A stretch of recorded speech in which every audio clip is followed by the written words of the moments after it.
우리의 주인공은 눈을 뜨자마자 자신이 낯선 세계에 와 있다는 사실에 혼란스러워합니다. 주변은 한 번도 본 적 없는 사람들로 가득 차 있고 그가 기억하는 마지막 순간은 술을 마시고 있다가 실수로 발을 헛디뎌 넘어지는 장면입니다. 머리를 밟고 그 충격으로 의식을 잃었고 결국 새로운 몸으로 환생하게 되었죠. 거울 속 자신의 모습에 충격을 받은 그는 소리치고 말았습니다. 그러자 할아버지가 다가와 그를 꾸짖으며 그는 리암이라고 불리는 해밀턴 가문의 5번째 아들이라고 알려줍니다. 그는 물려받을 것이 없더라도 가족의 일원이 되어야 한다고 다짐합니다. 생일 파티에서 소란을 피우다니 어떻게 그런 짓을 할 수 있냐고 하녀가 그를 타이릅니다. 다행히도 오늘은 주인의 기분이 좋았기에 그나마 다행이었습니다. 만약 그렇지 않았다면 그는 개처럼 혼날 뻔했죠. 자신이 비난을 받고 있다는 것을 느낀 리암은 누나가 즐거워 보인다고 하자 혼란스러워합니다. 아버지의 기분이 나쁠 때는 과연 어떤 일이 벌어질지 걱정이 됩니다. 그들의 가족은 결국 여동생을 얻었고 리암은 여전히 이것이 꿈이라고 믿고 싶어 합니다. 하지만 다음날 아침에 눈을 뜨니 여전히 같은 몸으로 존재하고 있었죠. 그는 자신의 과거가 끝났음을 받아들이고 이렇게 다시 삶을 시작하게 된 것에 대해 즐기기로 합니다. 새로운 삶의 첫날, 그는 한여에게 가족에 대한 정보를 얻으려고 했습니다. 귀족의 자식으로 태어난 덕분에 그들의 집은 매우 넓습니다. 하지만 아버지의 야망은 여기서 그치지 않습니다. 브루노는 4번째 아들로 리암보다 1살 많습니다. 그는 동생에게 만약 그들의 여동생이 아름다워져서 왕족과 결혼할 수 있는 기회가 생긴다면 가족의 지위가 더욱 견고해질 것이라고 설파합니다. 현재 그들은 언제든지 무너질 수 있는 어려운 시기를 겪고 있습니다. 그들은 조심하지 않으면 아버지와 형이 성공하지 못할 경우 그들은 평민이 되고 말 것입니다. 리암은 그런 이야기를 들으며 겉으론 잊은 척하지만 사실 모든 것을 알고 있었습니다. 현재 브루노는 13세로 동생에게 미래에 대한 고민을 하라고 조언합니다. 그들은 후에 태어난 아이들이 아들이 아닌 경우 자라면서 힘든 상황을 겪게 될 것이라며 경고합니다. 이때 가정교사가 두 형제를 위해 마법에 대해 가르치러 옵니다. 리암은 이 소식에 큰 흥미를 느낍니다. 그들은 집에 마법을 가르치는 책이 많다는 것을 알게 되지만 실제로 마법을 익히는 것은 매우 드물다고 합니다. 성공 확률은 1%에 불과하지만 리암은 자신이 마법에 재능이 있다고 믿습니다. 그는 한여에게 책이 있는 곳으로 데려가달라고 부탁합니다. 안으로 들어가니 다양한 종류의 책들이 진열되어 있었고 하나를 집어들고 읽어보니 마법이 그렇게 어렵지 않다는 것을 깨달았습니다. 그들은 아무것도 이룰 수 없다면 평범한 사람으로 전락할 것이라는 이야기를 듣고 리암은 마치 자신이 잊어버린 것처럼 행동하지만 사실 그는 모든 것을 알고 있다. 현재 브루노는 13세가 되었고 동생에게 미래에 대해 미리 생각하라고 일깨운다. 그들처럼 늦게 태어난 아이들이 딸이 아니라면 커서 매우 힘들 것이라는 말을 덧붙인다. 그러던 중 가정교사가 도착해 두 형제에게 마법을 가르치러 왔다.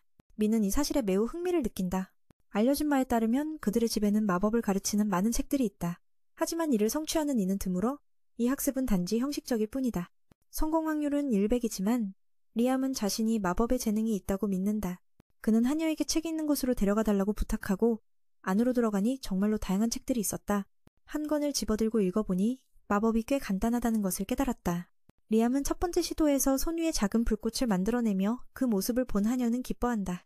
그가 마법을 쓸 수 있게 되었으니 앞으로 더 많은 기회를 가질 수 있을 것이라는 희망이 생긴다. 이후 그는 아버지에게 가서 모든 마법책을 꺼내서 배우게 해달라고 요청한다. 아버지는 여전히 매우 까다롭지만 동의를 해준다. 리암은 이를 감지하고 조금 슬퍼지지만 이제는 자유롭게 마법을 사용할 수 있게 되어 위안이 된다. 그때부터 매일 밤 책을 읽으며 마법이 지식의 집합체이며 귀족에게만 주어진 독점적인 무기라는 것을 알게 된다. 다음 날 그는 지침을 따라 밖으로 나가 성공적으로 마법을 시전한다. 일반적으로 어떤 마법을 시전할 때는 책을 들고 주문을 읽어야 하지만 리암은 내용을 기억하고 있어서 책 없이도 이해할 수 있었다. 이것은 형을 놀라게 했다. 브루노는 동생이 어떻게 이렇게 스스로 배웠는지 이해하지 못했다. 한 달 만에 이렇게 발전할 수 있는 것은 드문 일이다. 그도 시도해보려 했지만 아무리 노력해도 불꽃 하나 만들지 못했다. 이 젊은이는 마법을 배우는 데에 1년이 걸리는 사람들도 있다는 것을 생각할 때 리암은 천재라 할 수 있다. 그렇다면 그는 미래의 왕국에서 높은 지위를 얻을 수 있을 것이다. 그러므로 형은 동생에게 계속 노력하라고 권장하지만 리암은 그 일에 대해 깊이 고민하지 않는다. 그 모습의 형은 동생이 이렇게 열심히 공부하는 이유가 가문의 수장이 되기 위해서라고 생각하게 된다. 그는 동생에게 어떤 일이든 좋지만 안대부의 표적이 되지는 말라고 경고한다. 그들은 형제지만 지위에 관련된 일이면 언제든지 갈등이 생길 수 있다. 이후 리암은 불의 속성을 익히고 나서 얼음으로 전환하려 했지만 할아버지가 그를 불러세웠다. 그가 마법을 사용할 수 있다는 것을 알고 즉시 시도해보라고 했다. 손에 들고 있던 책이 얼어붙었다. 처음에는 약하다는 이유로 실망한 표정을 지었지만 그가 책없이 불의 속성을 사용하자 그의 목소리는 바뀌었고 칭찬이 쏟아졌다. 단 한 달 만에 이렇게 잘하다니. 그래서 아버지는 그에게 더 많은 책을 사주기로 허락했다. 기분이 좋던 찰나 그는 적의 출현 소식을 듣고 병사들을 소집했다. 리암은 그리 신경 쓰지 않고 한쪽 구석에서 공부를 계속했다. 그런데 그곳에서 침입자를 마주치게 되었다. 그는 리암이 해밀턴 가문의 아들이라는 것을 알고 항복했다. 그는 자기가 무엇을 말하는지 전혀 이해하지 못해 무시하고 훈련을 계속했다. 소년의 손에 마법 기초서가 있는 것을 보고 형이 기꺼이 몇 가지를 가르쳐 주기로 했다. 더 빠르게 발전하기 위해서였다. 그는 5가지 원소 속성을 동시에 사용하는 것을 보여주었다. 이 능력을 익히면 시전 시간이 절약될 것이라고 했다. 리암은 즉시 가르침을 요청했고 형은 매우 기뻐했다. 일반적으로 귀족들은 자존심이 강해 이렇게 겸손한 사람은 드물다. 사실 그는 이 몸의 주인이 아니니까. 첫 번째 단계로 스승은 2손으로 2개의 그림을 그리라고 했고 리암은 해냈다. 그의 재능을 확인한 후 스승은 여기서도 비결은 비슷하다고 말했다. 하지만 손을 쓰는 대신 상상하라고 했다. 그렇게 하니 그는 2가지 마법을 동시에 손으로 사용해 성공했다. 사실 조금 어려웠지만 집중하면 여러 가지를 동시에 사용할 수 있다고 했다. 스승도 놀라워하며 이 동생은 정말 흥미롭다고 했다. 그들은 계속해서 새로운 지식을 전파했다. 이번에는 리암이 3가지 기술을 동시에 사용했지만 오래 유지하지는 못했다. 스승은 그렇게 된 것은 성공한 것이며 다만 마력이 부족하기 때문이라고 말했다. 이 기술은 일반보다 여러 배의 마력을 소모하니까. 이렇게 짧은 시간에 성과를 이룬 리암은 정말 대단한 것이었다. 지금 리암이 부족한 것은 힘을 합리적으로 조절하는 방법이다. 아직 시간이 많은 이 형은 그에게 몇 가지를 더 가르쳤다. 그는 이미 성공했지만 마법의 기술은 일반보다 여러 배의 마력을 소모하기 때문에 아직 충분하지 않다. 이렇게 짧은 시간 안에 성과를 이룬 것은 정말 대단하다. 리암이 지금 필요한 것은 힘을 어떻게 합리적으로 조절할 것인가이다. 아직 시간이 많으니 형은 그에게 몇 가지를 더 가르쳐주기로 한다. 그는 순종하는 듯 보이지만 앉으라고 하면 무릎을 꿇는다. 스승은 그 모습에 웃음을 짓는다. 그렇게 그는 일련의 숫자를 그리기 시작하는데 연결된 형태가 아니다. 리암은 최근에 이런 것들을 배운 덕분에 다행이라고 생각한다. 스승은 다음 기술이 소수에 대해서만 작동할 것이라고 말한다. 그 이유를 묻지만 대답은 없고 스스로 깨달아야 한다고 한다. 예를 들어 순서대로 진행하면 리암은 4번에서 어려움을 겪을 것이라고 한다. 이것은 많은 사람들이 겪는 실수이며 이미 3가지 마법을 동시에 시전할 수 있기에 그는 더 높은 단계로 넘어가기를 권장하지만 9번에 도달하면 반드시 막힐 것이라고 경고한다. 그의 능력은 한 번에 13종의 마법을 생성하는 것이다. 집중이 잘 되면 16종까지도 가능하지만 거기에서 막혀 있다. 그는 17번을 넘어설 수 없다. 마치 길을 막고 있는 벽이 있는 것처럼 느껴진다. 현재 리암은 12세이다. 그러므로 미래는 확실히 밝을 것이며 젊음은 때때로 우리에게 강력한 무기가 되기도 하죠. 그뿐만 아니라 그는 나의 조언을 받아들여 더욱 훌륭한 존재가 되어가고 있습니다. 리암은 뛰어난 사람에게 배우는 것이 당연하다고 생각하며 선생님은 그 말을 듣고 즐겁게 웃으면서 그가 정말 귀족인지 물어보았어요. 그래서 그는 민을 도우기 위해 고급 반지를 선물해 주었습니다. 이 반지는 마치 모든 지식을 담고 있는 백과사전과 같았습니다. 확실히 이 반지를 사용하는 것이 일반적으로 여러 책을 가지고 다니는 것보다 훨씬 좋을 것입니다. 현재 이 마법서에는 약 100권의 가치 있는 마법서가 포함되어 있습니다. 리암이 반지를 착용하자 지식이 쏟아져 나왔습니다. 정말로 놀라운 일이며 이는 각자의 두뇌가 얼마나 많은 마법을 기억할 수 있는지에 따라 다릅니다. 현재 리암이 기억한 마법의 수는 약 300개입니다.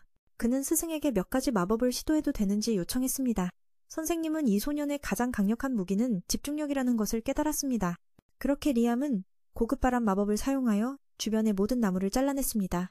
그때 하녀가 다가와 위험하다고 경고했지만 스승은 이미 사라지고 없었습니다. 그녀는 지금 이 지역에 침입자가 있다는 것을 알려주었습니다. 스승은 민에게 주인을 통해 얻은 책을 건네주었고 그것은 기본적인 소환 마법이지만 지금 이 시점에서 매우 유용한 것이었습니다. 스승이 말하길 리암이 물어보았을 때 스승은 현재 원래 장소에 있지만 투명 마법을 사용하여 아무도 보지 못하게 하고 있다고 전했습니다. 시간이 많지 않다는 것 같아 스승은 리암에게 마지막 몇 가지를 가르치도록 재촉했습니다. 리암은 소환서의 페이지를 열고 반지를 활성화하여 하급 정령을 소환했습니다. 그리고 나서 그것은 흡수되어 새로운 마법이 저장되었습니다. 리암은 이 물건이 너무 훌륭하다고 생각했지만 스승은 그것이 특별한 것이 아니라고 하며 걱정할 필요가 없다고 했습니다. 그들은 이 반지를 착용했을 때만 진정한 가치를 느낄 수 있습니다. 앞으로 어떤 마법을 배우고 싶어도 시간이 부족할 경우 리암은 언제든지 이 반지를 통해 저장할 수 있습니다. 가장 중요한 것은 그의 두뇌가 모든 것을 기억할 수 있는지 여부입니다. 리암은 계속해서 사랑스러운 정령들을 소환하고 한꺼번에 흡수했습니다. 고개를 들자 스승은 이미 사라져버렸고 남긴 메시지는 단 하나, 민이 열심히 노력하라는 것이었습니다. 결국 두 사람은 다시 만날 것이라는 희망을 전했습니다. 그리고 오늘의 비밀 만남에 대해 아무에게도 말하지 말라는 당부도 있었습니다. 그 후 미는 모든 면에서 계속해서 성장해 나갔고 그는 브루노를 놀라게 할 많은 재료를 만들 수 있게 되었습니다. 브루노도 이제 그의 미래가 안정적일 것이라고 확신하게 되었습니다. 그는 결혼 소식도 전하러 왔습니다. 비록 신부의 집안이 저급 귀족이지만 오히려 그 덕분에 더 많은 자유를 누릴 수 있을 것입니다. 그래서 리암은 브루노를 축하했습니다. 브루노는 동생에게 아버지가 저지른 가장 큰 실수가 무엇인지 아느냐고 물었습니다. 그것은 바로 민이 태어났을 때 발생했습니다. 그때 아버지는 딸을 원했지만 리암은 아들이었기에 아버지는 다른 방법으로 아들을 만들기 위해 수천 명의 군사를 이끌고 마을에 봉인된 괴물을 처치하려고 했습니다. 하지만 그 작전은 실패하여 아버지는 90명의 병사를 잃었습니다. 그로 인해 아버지는 미래가 매우 불투명해졌고 브루노는 동생에게 이제부터는 독립하라고 조언했습니다. 이를 듣고 리암은 먼저 자신만의 돈을 벌어야겠다고 생각했습니다. 그는 여러 가지 멋진 것을 만들어내었기 때문에 일이 꽤 순조롭게 진행되었습니다. 리암은 더 많은 돈을 벌고 싶어 했고 길가에 있는 2개의 가게에서 면을 판매하기로 결정했습니다. 그러고 나서 그는 처음으로 다른 세계에서 면 요리를 시도해보았습니다. 그 결과 두 사람은 정말 놀라워했습니다. 뜨거운 물만 부으면 바로 먹을 수 있으니까요. 면을 양념한 후 그는 정령에게 수분을 빼달라고 요청했습니다. 이렇게 하면 더 오래 보관할 수 있을 것이며 잘 팔릴 것이라고 기대했습니다. 그러나 매장에 가져가자 거절당했습니다. 이유는 가문의 5번째 아들이기 때문에 집안의 큰형만이 사업을 할 수 있다는 것이었습니다. 이를 듣고 그는 약간 실망했습니다. 앤드레비스는 동생이 이렇게 급격히 발전하는 모습을 보고 화가 났다. 제품을 직접 팔기로 결심한 그는 타인을 이용하는 대신 자신을 복제해 판매를 시작하기로 했다. 다행히도 복제된 자신이 잘 작동하여 그를 다른 지역에서 판매하도록 보냈다. 두 사람 모두 유사한 능력을 가지고 있어 물품 교환이 매우 쉬웠다. 리암은 즉석면을 만들고 복제된 자신에게 보내 판매하게 했다. 시간이 지나면서 리암은 복제된 자신과 함께 연습하며 서로 거의 동등한 실력을 갖추게 되었다. 이 방식은 매우 효과적이었다. 이때 앤드레비스가 다가와 최근 동생이 빠르게 발전하고 있다는 이야기를 꺼냈다. 가족 모두가 그에 대해 이야기하고 있었고 그는 자신의 지위가 위협받고 있다고 느꼈다. 그래서 그는 리암과 직접 만나서 그의 미래 계획을 물어보았다. 리암은 독립하고 싶고 적합한 직업을 찾고 있다고 솔직하게 말했다. 앤드레비스는 그 말을 듣고 매우 기뻐하며 리암을 사냥꾼 협회에 소개해 주었다. 다음 날 리암은 협회에 도착했고 거기서 사람들은 그의 존재에 놀라워했다. 이름 그대로 사냥꾼 협회는 괴물을 처치하는 의뢰를 받는 곳이었다. 어린아이인 그는 다른 곳에서 놀아보라는 조언을 받았지만 협회장은 앤드레비스의 소개를 통해 리암을 알고 있었고 몇 가지 테스트를 진행해야 한다고 말했다. 이 일은 생명과 관련된 것이기에 결코 가볍게 여길 수 없었다. 그는 귀족이었고 어딘가에서 죽는다면 큰 문제가 될 것이었다. 따라서 그는 리암에게 자신이 자신 있게 느끼는 마법을 사용하라고 요구했다. 심지어 주문을 천천히 외울 수 있도록 허락해 주었다. 그는 평소에 마법을 사용할 때마다 이름만 외우면 되었기 때문에 그렇게 할 필요가 없다고 생각했다. 현재 복제된 자신은 독립적으로 활동하고 있었기에 리암은 전력을 다할 수는 없었다. 그럼에도 불구하고 그의 마법은 협회장과 비교해도 부족함이 없었다. 어디선가 문제가 생겼습니다. 그는 자신이 자신 있는 마법을 사용하도록 요청받았고 주문을 천천히 읽도록 허락받았습니다. 마법 사용 시 매번 이름을 외우기만 하면 되기 때문에 그의 기억 속에 항상 남아있었습니다. 그러나 현재 그의 복제는 독립적으로 활동하고 있기 때문에 리암은 전력을 다할 수는 없었습니다. 그럼에도 불구하고 그 마법은 여전히 훌륭했습니다. 그로 인해 회장이 경악하였습니다. 이렇게 강력한 마법이 사람에게 날아간다면 바로 그 자리에서 사라질 수도 있겠다고 생각했습니다. 목격자들은 이 소년이 전혀 약하지 않다는 것을 깨달았고 그들의 눈앞에 나타난 마법은 그들이 본 적이 없는 마법이었습니다. 그들은 이를 고급 기술이라고 생각했습니다. 또 한 명의 소녀가 리암에게 관심을 보였습니다. 회장은 리암의 실력을 이해한 후 그가 B등급부터 시작할 수 있도록 허락했습니다. 그가 얼마나 뛰어난 것인지 궁금해하던 중 방금 전에 자신을 소개한 소녀가 다가와 인사를 건넸습니다. 그녀는 아수나라는 이름의 헌터로 리암을 첫눈에 반해 함께 사냥팀을 구성하자고 제안했습니다. 처음에는 너무 많은 공격을 받아서 약간 부끄러웠지만 이런 사람이 너무 좋았기 때문에 그는 즉시 수락했습니다. 아수나는 이 일을 한 지 오래되었기 때문에 많은 경험이 있었습니다. 그래서 그들은 함께 근처 숲으로 향해 모험을 시작했습니다. 아수나는 일반적으로 A등급 헌터만이 특별 의뢰를 받을 수 있다고 설명했습니다. B등급인 그들은 보이는 괴물은 모두 처치하고 가져가면 된다고 말했습니다. 그러던 중 몇 마리의 사나운 늑대가 나타났습니다. 아수나는 그들을 처치하려 했지만 오히려 포위당해 약간의 두려움을 느꼈습니다. 리암은 자신이 모두 처리할 수 있는지 물었습니다. 그 정도는 아무것도 아니라고 생각했기 때문에 아수나는 허락했습니다. 그래서 리암은 수많은 정령을 소환하여 늑대의 입속에 쏟아부었습니다. 그 결과 늑대는 부풀어 오르고 그들의 위험도는 제로가 되었습니다. 그렇게 미는 아수나에게 결정타를 날려주도록 요청했습니다. 하루가 끝날 무렵 그들은 40마리 이상의 사냥감을 가져왔고 회장과 성인 헌터들은 이 광경에 경악했습니다. 어른 사냥꾼들조차 이 광경을 보고는 말문이 막힐 정도였다. 첫날부터 이런 성과를 내다니. 그래서 협회는 두 사람에게 특별 임무를 맡겼다. 이것은 흔치 않은 기회였기에 그들은 흔쾌히 수락했다. 아스나는 가는 길 내내 밝은 모습을 보여 리암도 덩달아 기분이 좋아졌다. 모두가 그들을 주목하고 있다며 앞으로 등급 상승이 한결 수월해질 거라고 했다. 게다가 곧 매우 중요한 인물이 방문할 예정이라 협회가 괴물 사냥을 먼저 시킨 거라고 덧붙였다. 그녀는 그 벌레의 모습에 약간 짜증을 내며 이런 종류는 별로 좋아하지 않는다고 했다. 게다가 이런 생물들은 매우 강력하며 몸속에 마석이 있어 때로는 마법까지 쓸 수 있다고 한다. 보통 A급 사냥꾼만이 직접 맞서 싸우는데 름의 기술은 그 이상이라 두려워하지 않는다. 오늘은 분신을 사용하지 않고 전력을 다할 수 있었다. 하지만 괴물과 맞닥뜨린 후 둘은 너무 강해서 도망칠 수밖에 없었다. 겉껍질은 마법을 막아내어 아무 소용이 없었고 아스나는 피해를 줄 수는 있었지만 힘이 부족했다. 그녀는 특별 임무를 받았는데도 실패에 속상해했다. 누군가 하늘에서 운석이 떨어져 생물을 맞히면 좋겠다고 희망했다. 리암은 좋은 아이디어가 떠올라 동료들에게 시간을 벌어달라고 부탁했다. 준비가 끝난 후 아스나는 미끼 역할을 하며 괴물을 유인했다. 그 순간 리암은 자신의 무기를 꺼내 산처럼 큰 물체를 괴물머리에 던져 눌러버렸다. 아스나는 이 장면을 보고 입을 다물지 못했다. 그의 기술이 이렇게 대단할 줄은 몰랐다. 결국 두 마리를 잡아 협회장도 크게 놀라 그 방법을 물었다. 그 여성도 자랑스럽게 다가올 중요한 인물 이야기를 꺼내며 이런 괴물이 출현하면 대재앙이 될 것이라며 협회장에게 보상금을 더 요구했다. 그의 기술이 이렇게 뛰어난 줄은 몰랐던 것이다. 곧이어 그들은 하나가 아닌 두 마리의 괴물을 잡아왔고 회장님은 충격을 받으며 어떻게 이렇게 잘 해냈는지 물어본다. 그러자 아수나는 자랑스럽게 곧 중요한 인물이 도착할 것이라고 말하며 만약 저 생물이 나타난다면 분명 재앙이 올 것이라고 경고한다. 회장님은 그들의 노력을 인정하며 보상을 5배로 늘려준다. 매는 기뻐하며 장면이 전환된다. 며칠 후 한 고귀한 귀족이 도시를 방문한다. 리암 형과 아버지는 그를 맞이하기 위해 대기하고 있다. 안드레이브는 최근 동생이 많은 공을 세웠다는 소문을 듣고 칭찬하며 교활한 미소를 짓는다.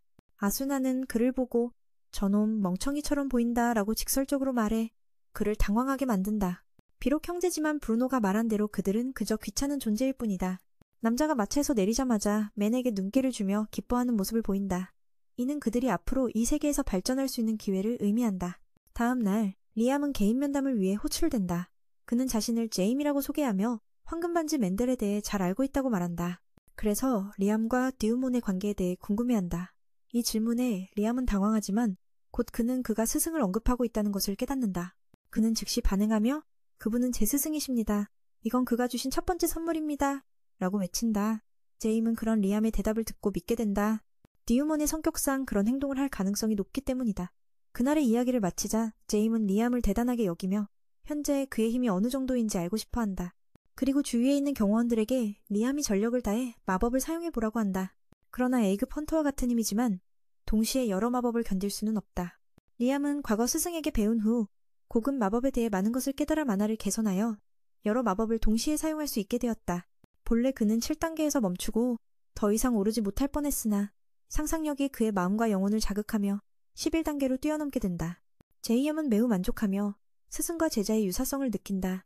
그는 이미 고급 주문과 관련된 많은 것을 깨닫고 몸 안의 마력을 개선해 여러 마법을 동시에 사용할 수 있게 되었다. 원래라면 7단계에서 멈췄어야 하지만 그의 상상력과 마음이 움직여 단숨에 11단계까지 뛰어올랐다. 오히려 스승들은 모두 만족해하며 여러 기술을 동시에 쓰는 걸 인정했다. 그래서 다이무는 자신이 5째 아들임을 알고 도와주려는 뜻으로 리암에게 젊은 기사 칭호를 주었다. 이제 그는 안드리브의 위협에서 벗어났으며 앞으로 그에게 괴롭힘을 당할 걱정도 사라졌다. 기본적으로 앞으로 성인이 될 때까지 가족과 함께 지낼 수 있게 되었다. 다음 날 리암은 정식으로 칭호를 받았다. 잼씨는 이를 가족에게 알렸지만 아버지는 마음에 들어하지 않았다. 아버지는 아들의 힘을 미래에 사용하고 싶어 하기에 리암은 다른 방법으로 아버지를 도와 지위도 지켜야 했다. 안타까운 마음이 들었다. 그는 다이몬에 관한 이야기와 리암의 스승이 장난꾸러기임을 물으며 최근 괴롭힘 당한 적이 있는지 물었다. 리암은 요즘 주문 연습 중 다이몬에게서 메시지를 받았다고 말했다. 메시지를 열어보니 스승이 미리 미래를 예측해 연습하러 올 걸 알고 이 선물을 호수 안에 준비해 두었다는 내용이었다. 그가 호수를 다 말렸고 로우는 금가루를 호수에 뿌려 발견을 막았다. 총 무게는 100kg에 달하며 이 모든 것을 수집할 수 있는 사람은 리암뿐이었다. 그래서 꽤 기대가 컸다. 안심해. 이건 스승님이 졸업 선물로 준 거야. 동시에 100kg 황금과 관련된 문제를 내주셨지. 만약 성공하면 리암은 시험을 통과한 거나 마찬가지야. 최근엔 좀 바빠서 아직 못했지만 제시가 그 말을 듣고는 저 황금먼지가 은유일 뿐이라고 힌트를 줬어. 졸업 선물은 사실 훨씬 더 무서운 거라면서 마법을 쓰는 사람이 제자에게 100kg 황금을 선물할 리가 없잖아. 지금 그 선물은 비밀에 붙여져 있으니 리암이 스스로 방법을 찾아야 해.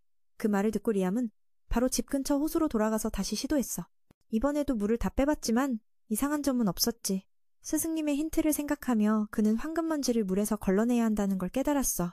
이미 마법도구 다루는 능숙함이 있어서 이건 꽤 쉬운 일이었어.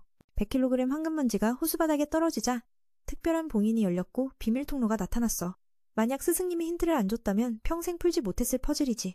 그 아래에는 심지어 문파에서도 쓸 수 없는 무한급 마법서가 숨겨져 있었어. 스승님은 제자가 자신을 뛰어넘어 그 마법서를 쓰길 바랐지. 그 후 며칠 동안 리암은 매일 밤 몇 시간씩 연구했지만 아직 성공하지 못했어. 마음속으로는 시간이 많으니 서두를 필요가 없다고 생각했지. 천천히 책에 적힌 대로 하나씩 따라가면 된다고 믿었어. 노력 끝에 그는 다른 차원의 방을 만들어냈어. 그 공간의 크기는 사용자 기술과 마력에 따라 달라져. 현재 그 방은 넓진 않지만 여러 물건을 보관할 수 있을 정도야. 리암은 이곳을 비밀기지로 삼아 상상력을 키울 생각이었지. 이후 며칠 리암과 아수나는 계속 함께 모험을 했어. 어느 날 두 사람은 강한 괴물과 마주쳤는데 다양한 마법을 썼고 몸은 불정령 마법의 면역이라 좀 까다로웠어. 괴물이 최후의 일격을 준비할 때 리암이 시간을 멈추는 방을 열어 아수나가 들어가게 했어. 덕분에 공격을 피할 수 있었지. 긴 싸움 끝에 두 사람은 거대한 마법석이 들어있는 거대 개구리를 처치했어. 이건 A급 의뢰였는데 예상보단 수월했고 공은 전부 리암에게 돌아갔어. 아수나는 자신이 약한 게 조금 속상했지. 스승님은 그녀를 단기간에 강하게 만들 아이디어를 내셨어. 리암과 계약을 맺으면 지능과 능력치를 올릴 수 있다고 했어. 이런 방법은 전투에서 유리해지기 위해 흔히 쓰여. 아수나는 리암이 이상한 짓을 하지 않을 걸 알기에 동의했고 실제로 리암이 원해도 그녀가 거절할 수 없었지. 둘의 계약을 증명하기 위해 회장님이 나서줬고 계약 후 아수나는 훨씬 강해졌어. 뿐만 아니라 외모도 매력적으로 변했어. 리암은 이 마법이 신기해서 더 배우고 싶었지만 누구에게 물어야 할지 몰랐지. 아수나는 자신을 도와주는 조디를 소개해줬어. 조디는 오랜 사냥꾼으로 팀을 꾸리면 좋겠다고 생각했지. 계약을 마친 후 그녀는 몇 살 어려진 모습으로 협회 사람들을 놀라게 했어. 두 여자는 계약을 통해 특별한 능력을 얻었는데 아수나는 고속이동이 가능해졌고 조디는 주로 회복에 특화되어 음식을 만들어 치료할 수 있었어. 사냥꾼 협회는 이 모습을 기적으로 여겼지. 며칠 후 제임스 씨가 찾아와 공주님이 곧 온다고 알려줬어. 또 리암에게 두 동료와 함께 공연을 하라고 부탁했지. 모든 정보가 스칼렛에게 전해져 그녀가 리암에게 관심을 갖게 됐어. 하지만 리암은 단호히 거절했지. 할아버지는 깜짝 놀라 왜 그러냐고 묻자 리암은 아수나와 조디를 친구라며 다른 사람들에게 보여주기 위한 도구가 아니라고 했어. 공주가 와도 이 입장은 변하지 않을 거라고 했지. 스칼렛은 뒤에서 이 말을 듣고 꽤 마음에 들어했어. 직접 만나도 그 태도를 유지할지 궁금해했지. 며칠 후 리암은 공주와 만났고 입구부터 엄청난 압박을 받았어. 공주는 멀리서 기다리고 있었고 리암은 예를 갖춘 후 자리에 앉았지. 본론으로 들어가 공주는 리암이 거대 개구리와 식충벌레를 어떻게 이겼는지 물었어. 이 질문은 리암에게 쉬운 문제였기에 안도했어. 모든 상황을 설명하자 스칼렛은 매우 흥분했어. 고급 마법을 쓰지 않고도 거대 개구리를 이긴 사람은 그녀가 처음 들었다고 했지. 그 사건은 잠시 접어두고 공주는 리암의 두 동료에 대해 그리고 계약에 대해 알고 싶어 했어. 하지만 그는 보여주지 않으려 했어. 마음속으로는 스칼렛이 계속 권위를 내세워 자신을 압박하는 게 뭔가 음모가 있는 것 같다고 느꼈기 때문이지. 그래서 단호히 거절했어. 스칼렛은 무섭게 다시 물었지만 리암은 친구들 앞에서 그런 짓을 못하겠다고 단호히 말했지. 그 말에 공주도 웃으며 흥미롭다고 칭찬했어. 며칠 전 하녀로 변장한 것도 재밌었지만 직접 대화하는 게 훨씬 재밌다고 했지. 그래서 리암은 백작 칭호도 받았어.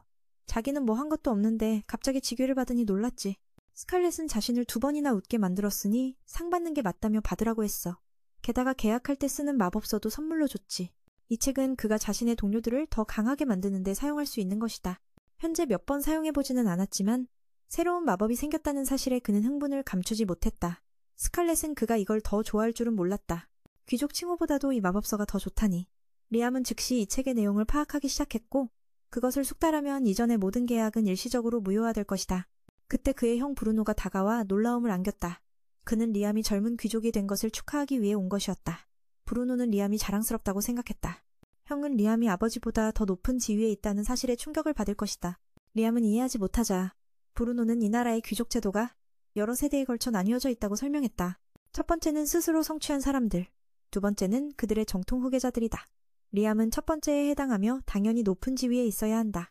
저녁에 집으로 돌아가던 중 그는 앤드레브를 만났고 그의 기분은 엉망이었다. 그가 형에게 패배한 것처럼 느끼는 것도 이해할 수 있다. 경쟁심이 강한 그는 다음 기회를 통해 자신의 위치를 되찾고 싶어 했다. 그는 하녀들이 리암을 칭찬하는 것을 보며 그렇게 뛰어난 동생을 위해 왜 개인 하녀가 되지 않느냐?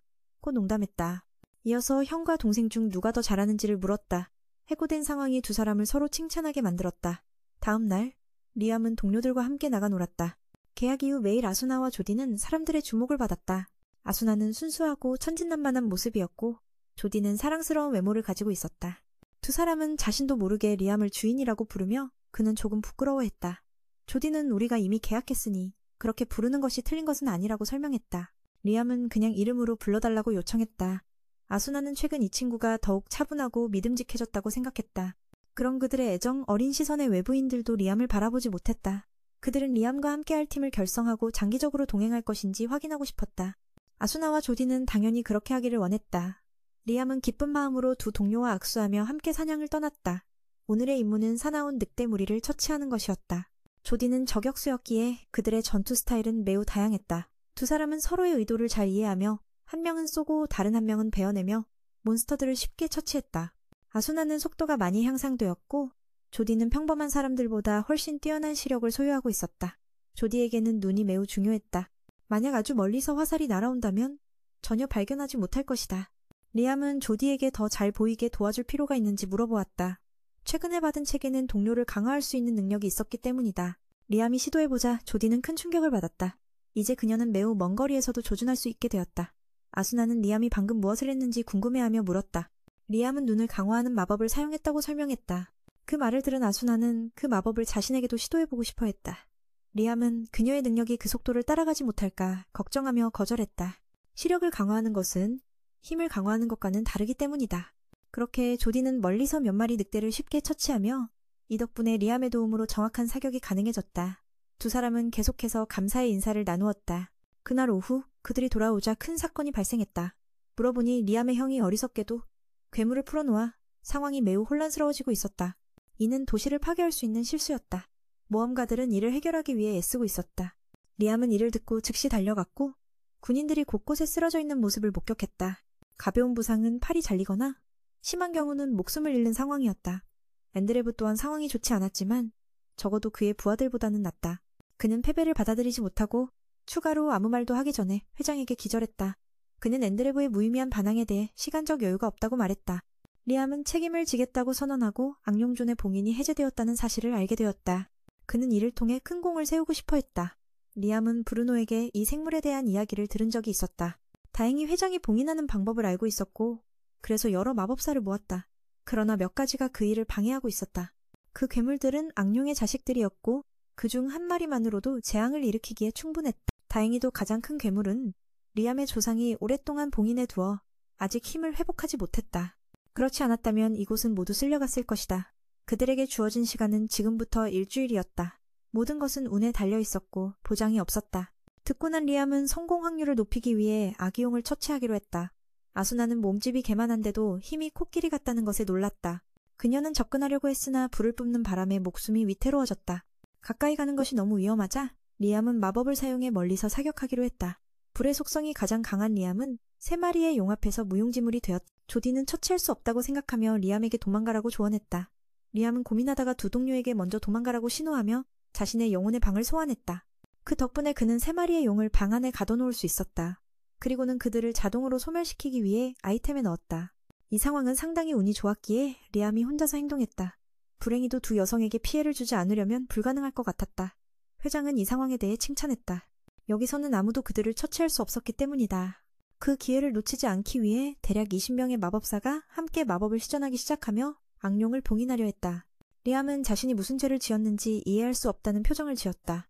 아수나는 그들이 이전에 사용했던 마법을 알아보며 물었다. 리암은 시간의 방에 개별적인 공간을 생성한다고 설명했다.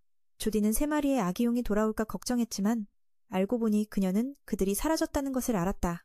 승리를 쟁취하기 위해 리암은 갑자기 악룡의 목소리를 듣게 됩니다. 그가 자신을 그렇게 부르자 악룡은 슬픔을 느낍니다. 수세기 전 인류는 지금과는 전혀 달랐기 때문입니다. 그의 영혼을 들여다본 악룡은 그 영혼이 매우 광활하다는 것을 깨닫습니다. 때문에 그는 리암과의 연결을 원하지 않았습니다. 갑자기 그 아이가 이 몸에 던져진 것을 알게 되었기 때문입니다. 그런 생각이 악룡이 존에게 익히게 되었습니다. 이 생명체는 결코 단순하지 않았습니다. 그는 다른 사람의 내면을 직접 바라볼 수 있는 능력을 가지고 있었고 깨끗한 마음을 지닌 리암과 친구가 되고 싶어 했습니다. 이는 그가 봉인될까 두려워서가 아니라 리암의 이후 삶이 매우 흥미로울 것이라고 생각했기 때문입니다. 그래서 그는 리암의 여정을 지켜보고 싶어 했습니다.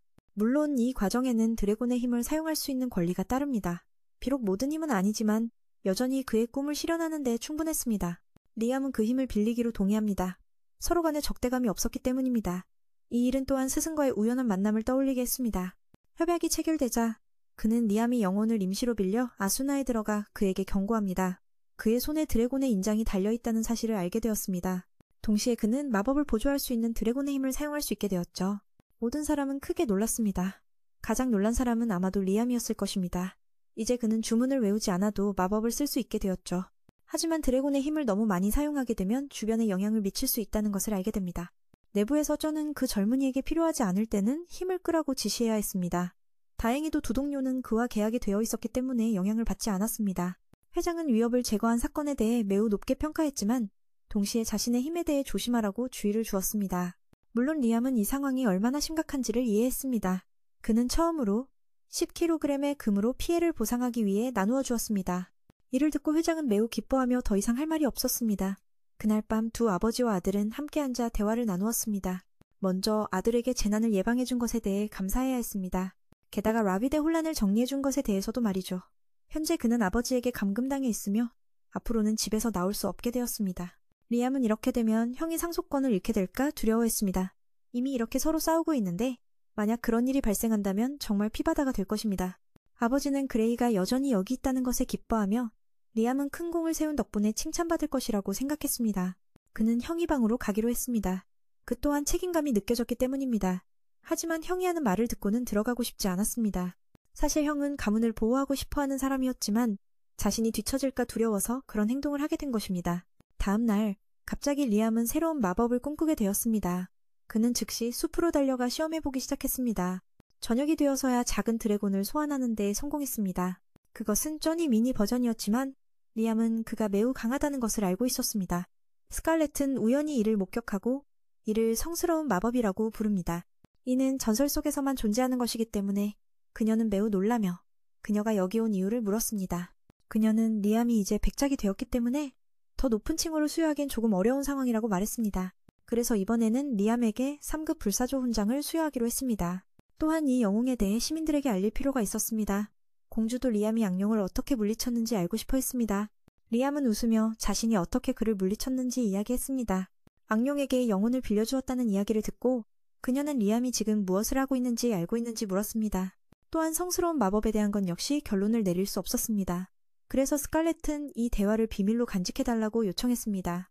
다음날 아침 확실히 하려고 그녀가 3연골들을 집까지 보내줬어. 침묵용 돈이라 기뻐해야 할지 슬퍼해야 할지 모르겠지만 선물이니 받기로 했지. 램시도 와서 리암이 신성 마법을 쓴다는 이야기를 했어.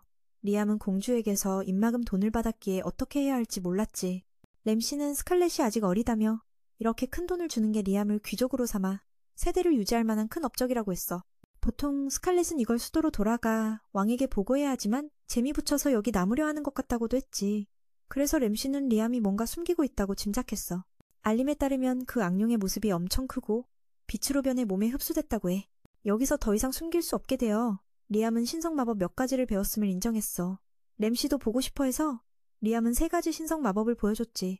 이제 그는 돌변 능력 같은 모든 상태 이상을 제거할 수 있게 되었어. 역시 신성 마법은 신의 힘이라 불릴만 했지. 그는 램시에게 삼룡 전쟁 이야기를 들어봤냐고 물었어.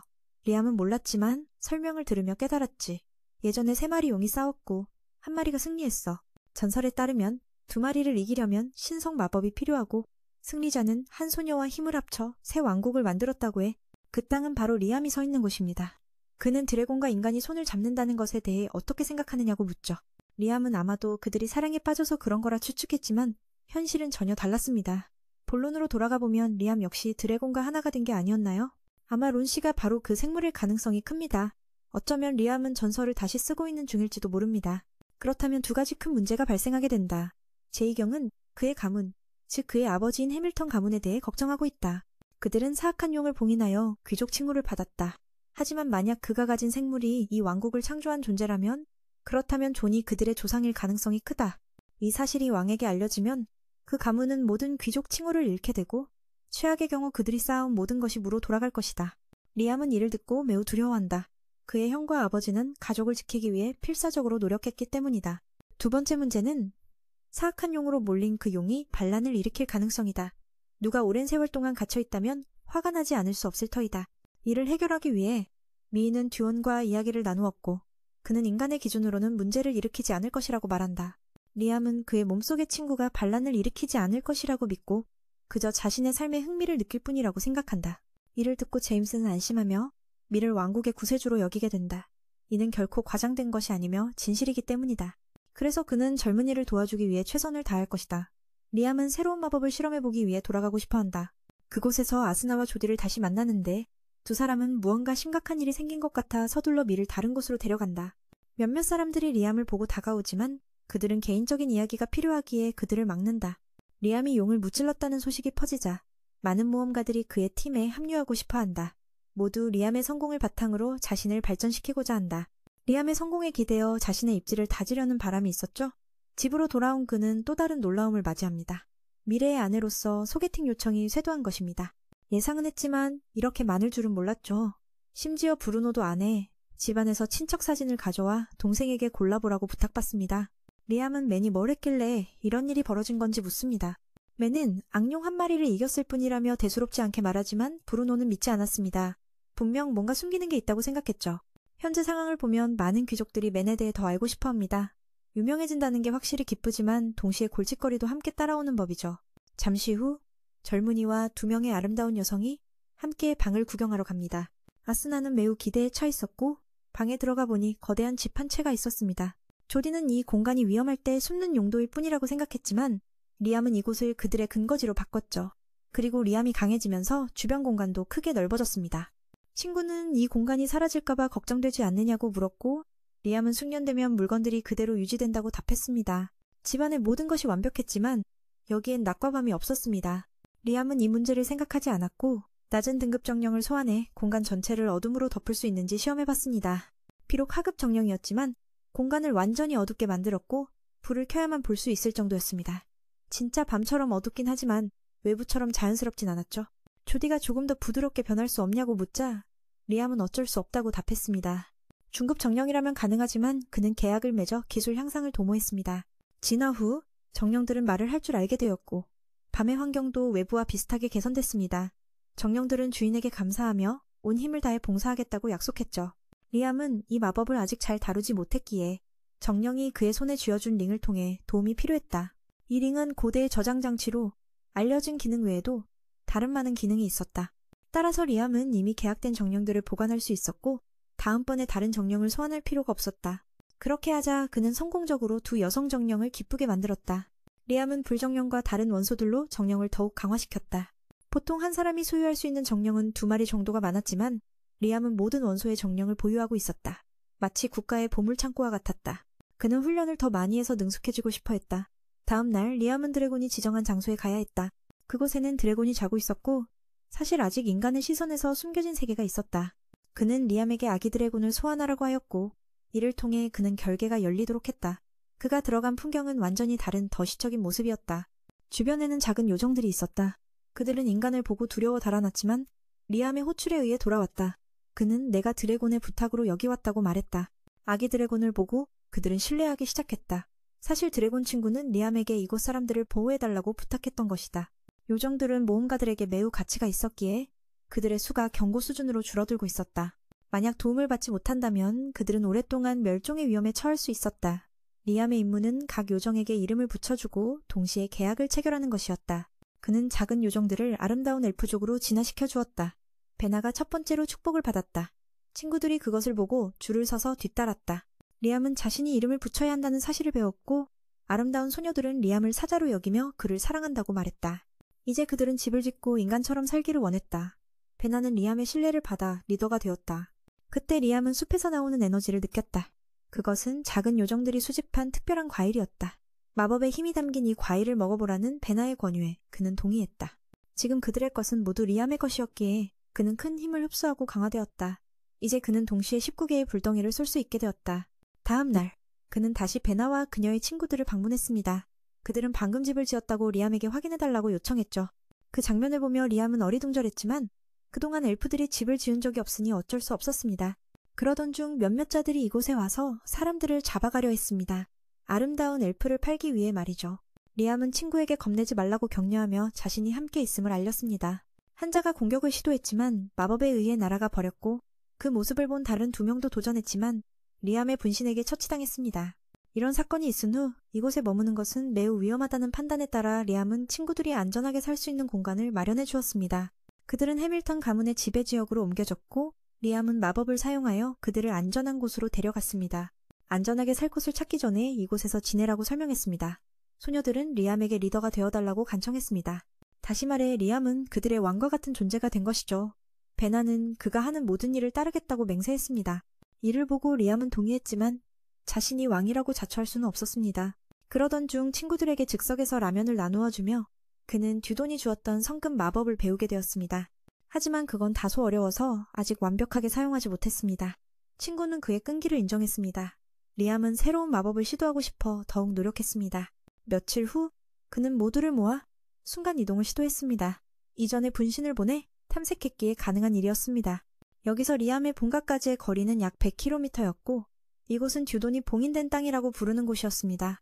아무도 이곳을 알지 못했죠. 듀돈은 리암에게 결계를 깨는 방법을 가르쳐 주었고 이곳이 모두의 집이 될 것이라고 말했습니다. 물이 있어야 살아갈 수 있기 때문에 리암은 수계정령인 윈딘을 불러 도움을 요청했습니다. 그녀는 진화한 후 깨끗한 물을 찾아내었고 편안하게 사용할 수 있었습니다. 다음으로 필요한 것은 건축에 대한 지식이었습니다. 여유 시간에 리암은 짧은 순간 이동 마법을 연습했습니다. 이전에 비해 시전 시간이 길었지만 이제는 연속으로 빠르게 사용할 수 있었습니다. 리암은 3마리의 드래곤을 소환하여 소녀들을 보호하게 했고 집에 돌아오니 공주가 방문했습니다. 그녀는 리암에게 그 안에 있는 드래곤이 약속한 땅에 대해 언급했는지 물었습니다. 리암은 솔직하게도 봉인된 땅에 대해서만 알고 있다고 대답했습니다. 그래서 그녀는 리암과 함께 그곳을 보러 갔고 자신을 위해 집을 짓기 위한 기술자를 찾고 싶어 했습니다. 리암은 그의 분신을 만들어 그녀에게 능력이 똑같은 부하를 쉽게 얻었습니다. 그곳에 도착했을 때 그녀는 눈앞의 풍경에 충격을 받았습니다. 그녀는 리암에게 이곳이 기록된 대로 약속된 땅인지 물어보았습니다.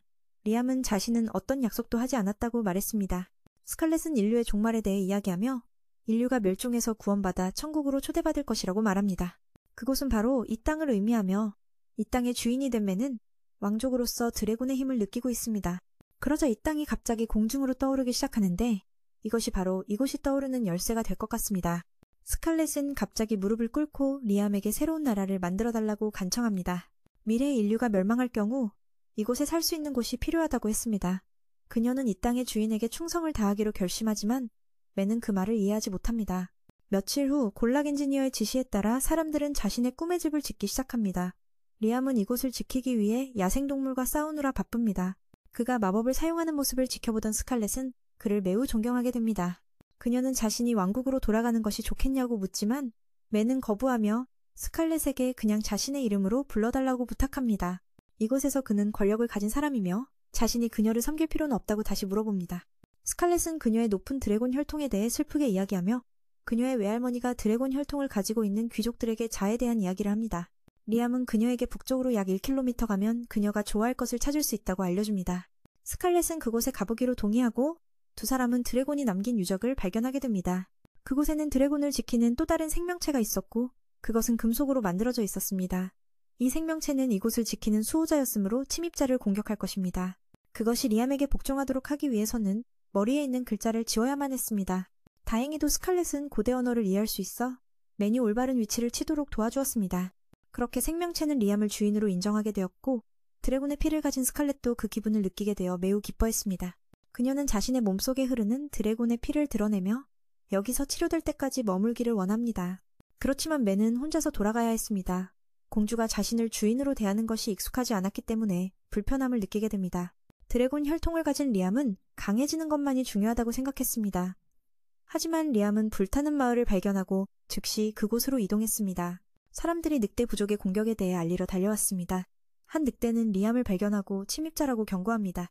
그들은 즉시 이곳을 떠나라고 요구합니다. 리암은 대화를 시도하지만 상대는 듣지 않고 공격해옵니다. 그는 어쩔 수 없이 상대를 약화시키고 그들에게 차분하게 자신의 말을 들어줄 것을 권유합니다. 그는 드래곤의 힘을 소환하게 되었고 늑대들은 그가 드래곤의 후계자임을 깨닫게 됩니다.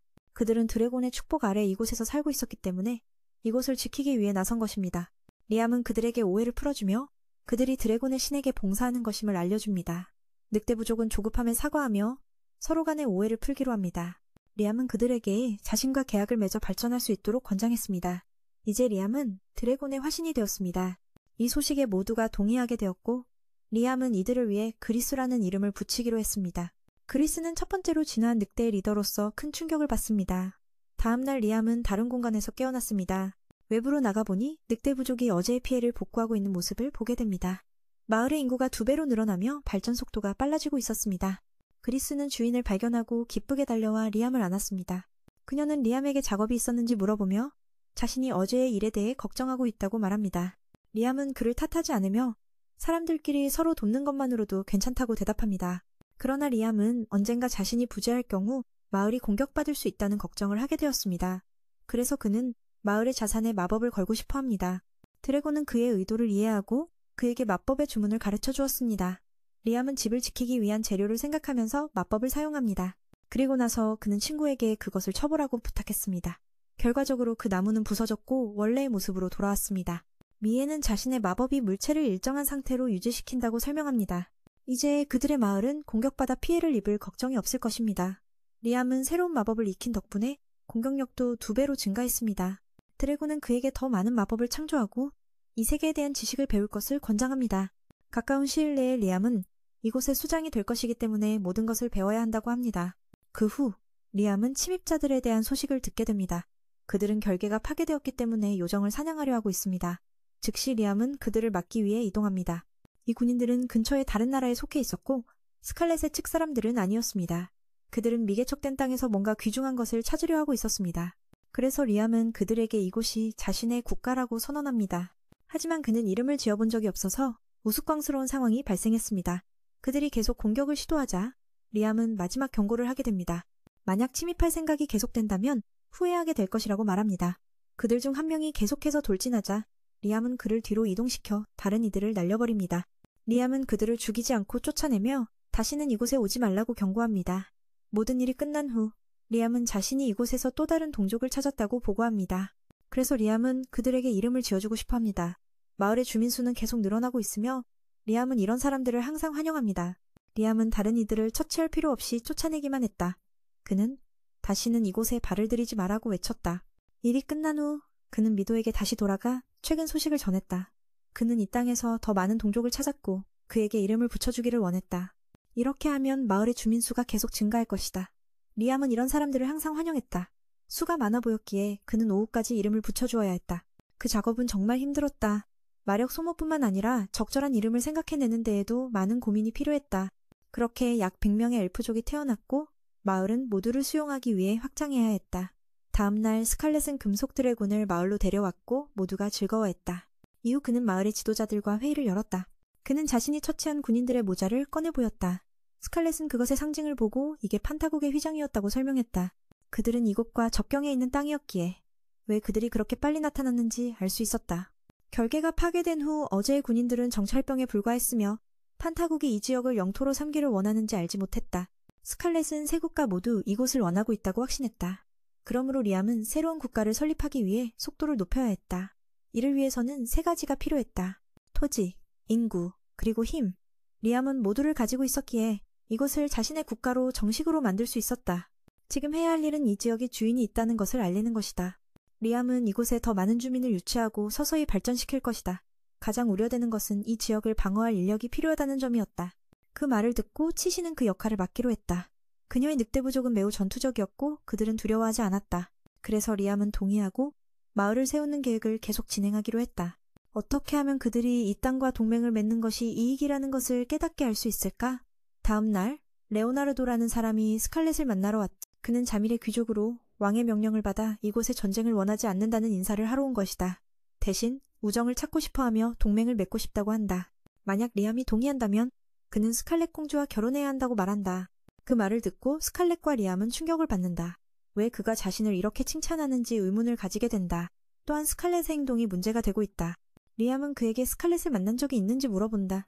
그가 웃으며 정치적 재능을 알 수 있다고 말하자 그는 스칼렛의 얼굴을 알고 있다고 대답한다. 이는 그가 스칼렛이 있는 자리에서 약혼을 제안했다는 것을 의미한다. 그러나 여전히 의심스러운 점이 있어 리암은 스칼렛과 신경으로 소통하여 그녀에게 물어보았다. 그녀가 이번 제안에 대해 조언을 하자 리암은 그들의 진짜 의도와 상관없이 동의하는 것이 좋다고 느낀다. 그렇게 동의하면 최소한 반년의 시간을 벌 수 있을 것이다. 리암은 기꺼이 공주와 결혼하게 되어 매우 영광이라고 말하며 단 한 가지 조건이 있다고 밝혔다. 이곳을 그들이 부끄럽지 않은 땅으로 만들기 위해 1년의 시간이 필요하다고. 그 말을 듣고 레오나르도는 어쩔 수 없이 동의할 수밖에 없었다. 이후 리암은 이 커플이 매우 영리하다고 칭찬하며 상대방이 자신을 과소평가하고 있다고 생각했다. 1년 후 그들은 이곳의 발전을 보기를 원할 것이다. 현재 작업 진행 상황은 꽤 괜찮다. 리암은 스칼렛의 별장으로 순간 이동한 복제체를 보냈다. 그는 그녀에게 복사본을 가져와 달라고 부탁했기 때문이다. 그들은 리암을 과소평가하고 있었기에 1년 후 이곳의 발전을 보기를 원했다. 현재 작업 진행은 꽤 괜찮았다. 그는 분신을 만들어 스칼렛의 별장으로 이동했다. 이전에 그는 그녀에게 분신을 여기로 데려다 달라고 부탁했다. 이제 그는 육로로 이곳에 오는 걱정을 하지 않아도 되었다. 스칼렛은 그에게 이게 분신인지 본체인지 물었다. 본체라는 사실을 알고 나서 그녀는 자랑스럽게 자신의 집을 소개했다. 이것이 리암이 왕국의 수도에 처음 오는 것이었다. 그는 모든 것이 매우 화려하다는 것을 느꼈다. 그녀는 리암에게 이제는 국가의 주인이 되었으니 외출을 자제하라고 상기시켰다. 그들이 집으로 들어가려 할 때 리암은 드래곤 뒤에돈의 힘을 느꼈다. 그는 비록 약하게 느껴졌지만 분명 그의 힘이었다. 그래서 그는 스칼렛에게 이곳에 드래곤 신과 관련된 것이 있는지 물었다. 당연히 그것이 있었고 그녀의 집에는 듀에돈의 동상이 있었다. 그것은 가족의 여러 세대를 거쳐 전해져 온 것이었다. 그녀는 리암에게 그 동상에 마법을 걸어보라고 했다. 곧 동상은 그의 몸을 감싸는 갑옷으로 변했다. 스켈렛의 능력치도 강화되었다. 하지만 이상하게도 마법을 사용할 때마다 마력이 소진되었다. 방금 생긴 갑옷은 드래곤의 신앙의 힘으로 만들어진 마법 갑옷이었다. 인간은 이를 사용할 수 있었지만 강한 연결이 필요했다. 스칼렛처럼 말이다. 방금 생긴 갑옷이 가장 강력했기에 그녀는 힘을 다 소진했다. 듀에돈은 리암에게 더 약한 다른 버전을 만들라고 조언했다. 이를 위해서는 고급 재료가 필요했다. 스켈렛이 준비할 때 리암은 동상을 만들고 그 안에 드래곤의 힘을 주입하기로 했다. 그렇게 하면 완성된다. 비록 약한 버전이지만 여전히 많은 능력치를 증가시켰다. 스칼렛은 이 동상과 자신의 피로 계약을 맺었고 그녀는 이것이 살아있는 생물과 같다고 느꼈다. 민도의 갑옷에 아레스라는 이름을 붙여 더 강력한 힘을 부여하고 스칼렛을 전투에서 보호해줄 것을 요구한다. 베돈 역시 이 아이디어를 칭찬하며 공주가 기술을 사용할 때 그 힘이 얼마나 강력해질지 기대한다. 전에 신이 만든 금속 버전은 그가 과거의 전투에서 승리하는 데 도움을 주었으니 민도 사용해보고 싶어한다. 두른 마을로 돌아가 금속 드래곤과 만나게 된다. 리암은 이것이 정말 멋지다고 느낀다. 이는 의지가 있는 조각상으로 스스로 행동할 수 있다. 자신의 피를 흘려 만든 후 미는 드래곤 갑옷을 장착하게 되고 그 힘이 넘쳐 37개의 불구슬을 한 번에 발사하게 된다. 그러나 많은 마력을 소모하기 때문에 그는 즉시 평범한 상태로 돌아온다. 이때 베도는 민이 이 갑옷을 입고도 살아남은 세 번째 사람이라고 알려준다. 그 위험성을 고려할 때 그가 좀 더 능숙해지면 이 세계는 그의 것이 될 것이라고. 소모된 마력을 회복하기 위해 민은 3개의 수정구스를 사용해야 한다. 그리고 그는 스칼렛에게 철드래곤을 빌릴 수 있는지 물어본다. 스칼렛은 물론 동의하며 소중한 물건을 가져가라고 한다. 민은 현재까지도 이것이 생명체라고 생각하고 있지만 사실은 그렇지 않다. 이후 각자는 자신의 일을 하기로 하고 공주는 수도로 돌아가 국가의 활동을 조사하기로 결심한다. 반면 민은 마을 상황을 살펴보기 위해 돌아가기로 한다. 리암은 그녀를 언제든지 태워다 줄 수 있다고 약속한다. 마을에서는 모두가 열심히 일을 하고 있으며 집들이 하나씩 세워지고 있다. 이는 리암에게 큰 기쁨을 준다. 이후 그는 크리스에게 최근 근처에 살고 있는 괴물 집단에 대해 이야기한다. 민은 그 괴물들이 2미터가 넘는 큰 생물들이라는 것을 알고 있다. 그들은 폭력적일 수도 있지만 친절한 경우도 있다. 그래서 그들의 모습이 위협적인지 물어본다. 베나에 따르면 그들은 상당히 폭력적이라며 마을에 문제가 생길 것을 걱정한다. 게다가 인간들까지 와서 방해할지도 모른다. 리암은 새로운 국가를 만들고 있기 때문에 불필요한 충돌을 피하고 싶어 한다. 제나가 이 괴물들을 마을에 초대해 함께 살도록 제안하자 리암은 감사하며 그들의 현재 위치를 물어본다. 위치를 파악한 미는 즉시 그들에게 접근하고 철광석도 발견한다. 이는 이곳에 많은 자원이 있다는 것을 보여준다. 이때 그들이 찾고 있던 괴물들이 나타난다. 초대받지 않은 손님을 마주한 괴물의 우두머리는 리암을 보더니 그가 왜 여기 왔는지 묻는다. 리암은 자신이 국가를 세우고 싶어서 마을의 구성원을 모집하려 한다고 소개한다. 괴물 우두머리는 인간이 교활하다는 것을 알고 있기 때문에 믿지 않는다. 리암은 누구에게도 학대하지 않을 것이라고 설득하려 한다. 현재 엘프족과 늑대 인간이 가입했다고 설명하자 우두머리는 여전히 동의하지 않고 리암에게 떠날 것을 요구한다. 그러나 리암이 대답하기도 전에 공격해온다. 그는 성격이 급하다. 그는 민의 능력이 뛰어나자 계속해서 공격을 퍼붓는다. 리암은 걱정하며 피하기 위해 노력하지만 자신은 모집 중이기에 그들을 해칠 수는 없다. 결국 민은 좁은 틈에 빠져서 발을 뺄 수 없게 된다. 상대는 그 모습을 보고 비웃으며 마무리 공격을 날린다. 민은 드래곤 갑옷을 사용해 이를 막아내고 그 덕분에 맞더라도 다치지 않는다. 거대한 괴물은 리암이 전혀 피해를 입지 않는 모습에 놀란다. 민은 이전 사용보다 더 익숙해진 자신에게 기뻐한다. 그러나 오랫동안 사용할 수는 없을 것 같아 다시 갑옷을 치운다. 그는 공격을 피하는 것뿐만 아니라 뒤에서 친구들을 돕기 위해 노력한다. 우두머리는 동료들이 위험에 처하자 당황하며 무슨 일이 일어난 것인지 이해하지 못한다. 이는 모두 그가 무분별하게 공격한 결과다. 리암은 상대에게 친구들을 위험에 빠뜨릴 뻔했다고 꾸짖는다. 그리고 그를 보호하기 위해 결계를 만들기 위해 환영을 사용해야 했다고 설명한다. 자신의 잘못을 깨달은 우두머리는 사과하며 민을 젊고 건강한 친구라고 부르며 그가 하려는 말을 듣기로 동의한다. 민은 이 괴물들이 온순하다는 것을 깨닫고 그들을 마을로 초대할 수 있을 것이라 생각한다. 두 사람은 민이 세우고 있는 영토에 대해 더 자세히 이야기한다. 현재 엘프와 늑대인간이 함께하고 있으며 여기에 괴물들이 합류한다면 내 종족이 될 것이다. 우두머리는 그들을 초대하는 이유에 대해 묻고 민은 미래에 인간들이 이곳에 나쁜 의도로 올 것이라 경고한다. 그러므로 이 지역 주민들이 협력해야 한다고 주장한다. 최악의 경우 그들은 전부 멸망할 수 있다고 말한다. 괴물들은 아직 결정하지 못하고 마을을 먼저 보기 원한다. 리암은 이를 허락하고 순간이동 마법으로 모두를 데려간다. 모두는 충격에 빠지고 이것이 고급성스러운 마법임을 알게 된다. 놀랍게도 크리스는 이 친구를 알아보고 즉시 그에게 주먹을 날린다. 그는 그녀를 돼지머리라고 부르며 그녀는 늑대인간이라는 사실을 알고 있다. 그는 늑대였고 리암은 그녀가 그의 무엇인지 물어보았다. 그녀는 단지 교류할 뿐이라고 대답했다. 가끔 그들은 서로의 실력을 겨루며 누가 더 잘하는지 겨루곤 했다. 이 일은 오래전부터 계속되어 온 일로 그녀의 전적은 307승 37패에 달했지만 오늘은 왜 이렇게 쉽게 쓰러뜨릴 수 있었는지 이해하지 못했다. 그녀는 그가 약해졌다고 생각했지만 사실은 정반대였다. 그녀는 자신이 계약을 통해 강해졌고 이제는 별칭도 갖게 되어 아름다운 늑대로 진화했다. 이를 들은 크리스는 이해하며 즐거워했다. 그는 주인의 가족이 됨으로써 자신도 강해졌고 리암에게도 그렇게 하라고 권유했다. 그래야 다음 전투에서 경쟁할 수 있을 것이라고.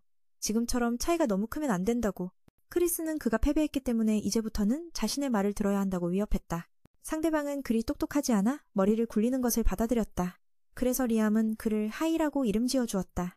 이는 그의 비범한 신체 능력을 나타내는 이름이었다. 즉시 마을의 새로운 구성원은 더 잘생기고 근육질의 모습으로 변모했다. 전형적인 전사로서의 몸매는 완벽했으며 계약 덕분에 머리도 조금 더 좋아졌다. 그는 이제 유창하게 대화할 수 있게 되었다. 그는 놀라운 에너지를 발산했다. 체중과 키는 줄어들었지만 반대로 힘은 몇 배로 증가한 것 같았다. 크리스도 도전해보았지만 이번에는 양쪽의 차이가 없어 보였다. 리암의 판단에 따르면 구호의 한 방에 일반인은 죽을 수 있었다. 그는 물리적 힘에 치중했고 크리스는 속도형 전사였다. 비록 그냥 장난으로 놀고 있었지만 이는 여전히 최고의 전투였다. 다른 부족권들은 리암이 너무 대단한 모습을 보고 기뻐했다. 그래서 모두 줄을 서서 리암에게 이름을 지어달라고 요청했고 동시에 마을 주민이 되었다. 이제 그들은 더 이상 초가 아니라 직하로 진화하여 위협에 대한 방어와 전투력을 보장하게 되었다. 그래서 그는 조금 더 안전하게 느껴졌다. 다음 날 기는 자신의 형제들과 함께 광물 채굴을 하러 갔습니다. 각자는 큰 돌을 들고 있어 크리스는 불편함을 느꼈습니다. 그래서 그녀도 시도해보았지만 힘들었습니다. 친구는 무리하지 말라고 조언했지만 그녀는 여전히 시도했습니다. 결국 그 돌에 눌려서 무너져버렸습니다. 이렇게 힘든 일을 왜 스스로 해야 할까요? 리암도 와서 이 돌들로 무엇을 할 건지 물어보았습니다. 그는 안에 있는 광물을 채굴하기 위해 사용할 것이라고 말했습니다. 그 작업을 더 쉽게 만들기 위해 그는 땅과 불의 정령을 소환했습니다. 하나는 금속을 분리하고 다른 하나는 이를 녹여내는 역할을 했습니다. 그들이 가져온 것은 많은 철과 적은 동은 금이었습니다. 그리고 미테르 고급 자원도 조금 포함되어 있었기에 여전히 가치는 있었습니다. 청년은 더 많은 귀금속을 채굴해 마을의 전투력을 높일 수 있는 갑옷을 제작하고 싶어 했습니다.